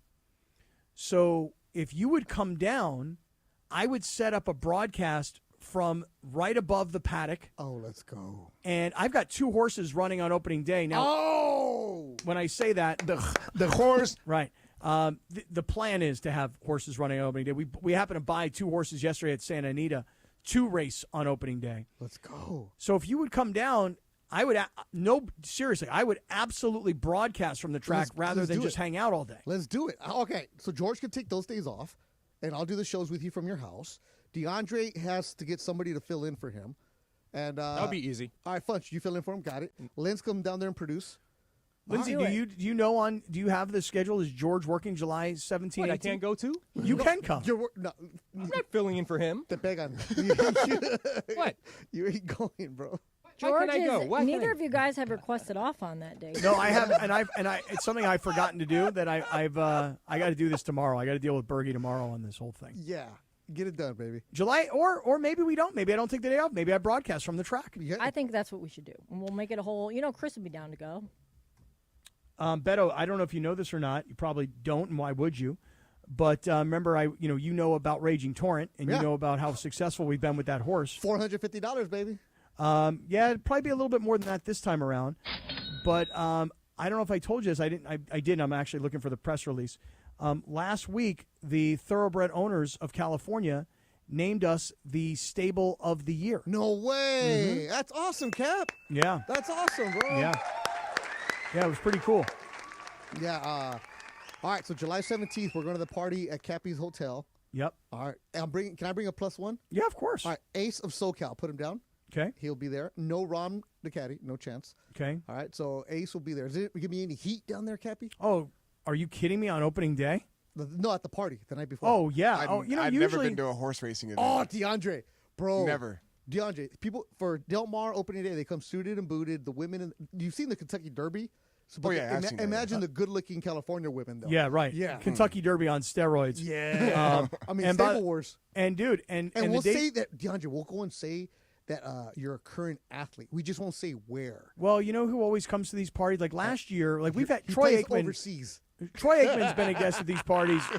Beto, Troy Aikman's been to these parties probably the last 5 or 6 years because he always comes with Norv Turner, the former Charger and Raider coach, and I guess And at one time Browns, he was a Browns assistant. Okay, fair enough. Well, he probably was an assistant on He was like an every team. OC, I think. Yeah. Then last year, you know who came for the first time was Ian Rappaport from NFL Network. Yeah, a little rap sheet action. He came for the first time All right. last year. Everybody in the horse racing business is there. How big is this party, Kat? It's big. It's real big. It's probably, I mean, it's the best location. The sun is setting. The bar is open. I mean, it's a crazy party. Well, this might sound like a dumb question. No, but no dumb questions ever. Well, what do you do there At the party? Yeah, no, not At the the party, party, but you not the mingle. party, not the party. I'm At the talking track? about at the track. Yeah. Watch the races. Okay, Yeah, so explain it. So every half hour there's a race. Right. So, DeAndre, you go and you... And every 19 minutes, the place goes crazy. That's what they say, you know? So every half hour there's a race. So there's a race, and then when it gets done, you go get a cocktail, and then you go look at the horses for the next race, and you're like, You check your betting slips. I like number 7. The people around you, who's good. No, and no, blah, but blah, blah. DeAndre, if you do it my style, here's what you do.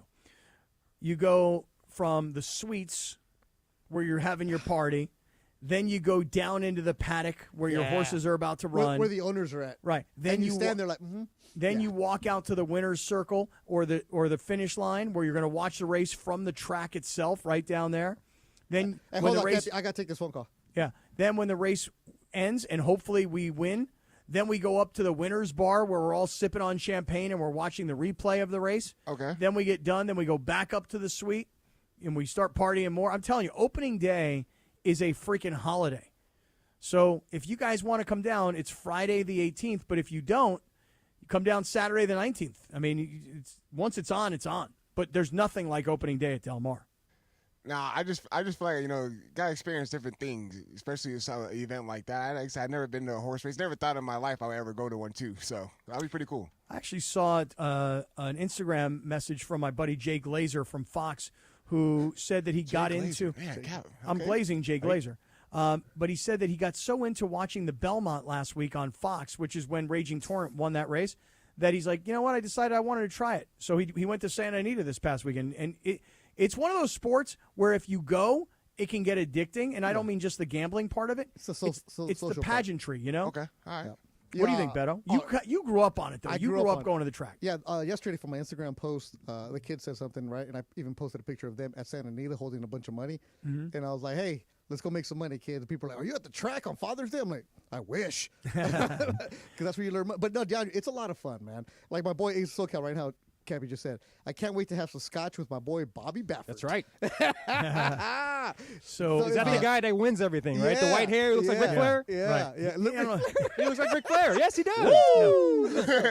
DeAndre, you will have a lot of fun. So DeAndre, take the 17th and 18th off. Like have Wilbert come in or something, bro. You don't want to. You don't wanna actually, work you don't even have to do it. If you wanted to, you could.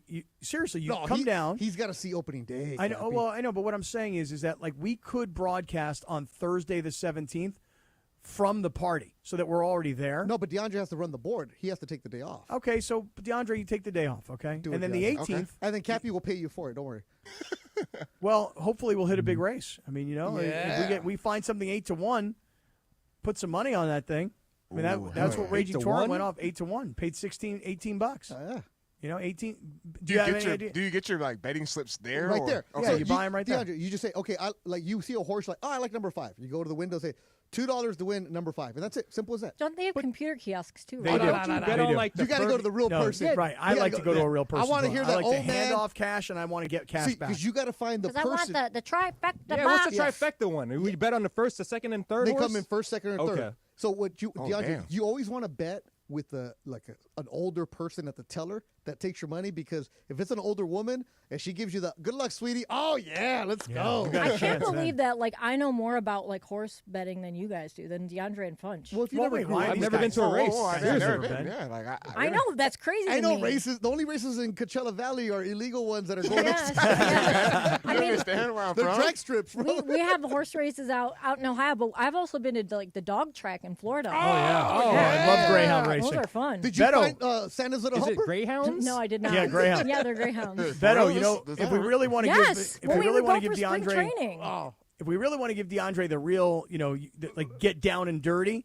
'cause I know what you're doing. Since, I know since what you're Hollywood, doing. since Hollywood Park is not around anymore, Yep. and Del Mar is very bougie, and Santa Anita is legendary. Yep. You know what we do? I know. We Do take it. him to Los Al. Oh, I thought you were going to go somewhere else. No, let's take him to That's Los still Al. around? Oh, Los Alamitos still there. I Yeah. thought you were going to take him to Caliente. No, we can go to Caliente. But Los Al, they have the quarter horses. DeAndre, quarter horses are horses that run in a straight line. You know, damn, for it's real? like a 40-yard dash, dog. That's dope. I It's like sprints. that. It's like no, because all the horses run at the same time. You don't know who's who. And then Still, like, it's cool. A 40-yard dash? yeah, but you're like, who won? I don't know. But because of the longer That bring race. more excitement that you don't know? No, because when they run like the mile, you see your horse moving in spots, and that's when you're I like, got come you. on. son of a motherless, oh, come on. And then they start getting closer. Yeah. And then they disappoint you. You're like, man, that jockey was in on it, bro. Yeah. Listen, I'll tell you right now, I'm glad you took the show over, Beto. Opening day at Del Mar is something that if like when you have a bucket list of things you want to do in sports. I want to go to this ballpark. I want to go here or there. This event. I want to go to the Indy 500. I want to go to the Kentucky Derby, etc. Del Mar opening day is something that every sports fan should probably hope to experience at some point. No ugly people allowed, bro. Cap, am I wrong? No, you're not wrong. But I will say things have changed a little bit over the years. I mean, it used to be I'm telling you, it used to be 10 times more than it even is today. Yeah. Hey, why did they change it from Friday? It used to be a Wednesday, right? It used to be a Wednesday. Now they do it Friday because they really California racing has taken such a strange turn. When we lost Hollywood Park, I mean, now instead of going from Santa Anita to Del Mar to Hollywood back to Santa Anita, they lost the Hollywood Park thing because obviously that's where SoFi Stadium is. Yeah. And I think up in San Francisco, Golden Gate Park is not operating anymore. Okay. So what they do is now, Beto, instead of racing Wednesday, Thursday, Friday, Saturday, Sunday, and then sometimes you would have like 5 horses in a race, they condense it down so that it's Thursday, Friday, Saturday, Sunday, so that the races and the fields are more full. Gotcha. Yeah, so that's kind of the deal. Gotcha. It'll be a lot of fun, bro. Even if you don't know what's going on. Like when I went last year with my sister and my niece, Cappy's like, come on in. So we went to the middle, acted like the owners. I'm like, yeah. And he's like, their horse won. So we were in the winning circle. I have a picture of me and Cappy, and my dad's all happy because my dad took me. I never took a picture in the winning circle. I'm like, come on, Dad, I got you. I'll bring my dad down, Cappy, one of these days. That'd be great, man. Oh, yeah. That'd be awesome. Well, hey, listen, let's do this. Shout out real quick to all the dads who were celebrating Father's Day yesterday. Beto, I got one beautiful gift that my daughter gave me. Which daughter? It's Jillian. She sent it from Boise. Okay. It's a coffee mug that says Dad on it, and then it says nutritional facts, and it says serving size, one amazing dad, strength 150%, hard work 200%, guidance 100%, dad jokes 30%, wrong answers 0%, caffeine 110%, unconditional love infinity. Oh, that's adorable. She's such a nice kid. Oh, that's man. awesome. And Cappy, in all the junk that I always give you, at the end of the day, you are a fantastic father. All 4 of your kids, now that I met them, they're awesome kids doing wonderful things, all going to be college graduates because of you, my man. Well, back to you, You're brother. You're a great dad, too, Beto. You yes, both you are. All you guys are good dads. And I'll tell you something. You know what? I always love She's a good meeting... dog dad and cat dad. I love meeting a lot... daddy. I'm Zaddy, baby. I'm Zaddy. He's a Zaddy. Dog Zaddy. All right, let's do this. Let's go watch the NBA Finals. It's 23-15, Oklahoma City in the lead, and let's all go see what happens tonight when Ohtani hits the mound for the Dodgers versus the Padres. Thank you, Lindsay. Phenomenal work today. Excellent job. Thank you, Funchy. Good luck tonight. Have fun at the game. DeAndre, start making your plans for opening day at Del Mar. Beto, I adore you. And to everybody else out there, we love you. We're back tomorrow. Peace out, everybody.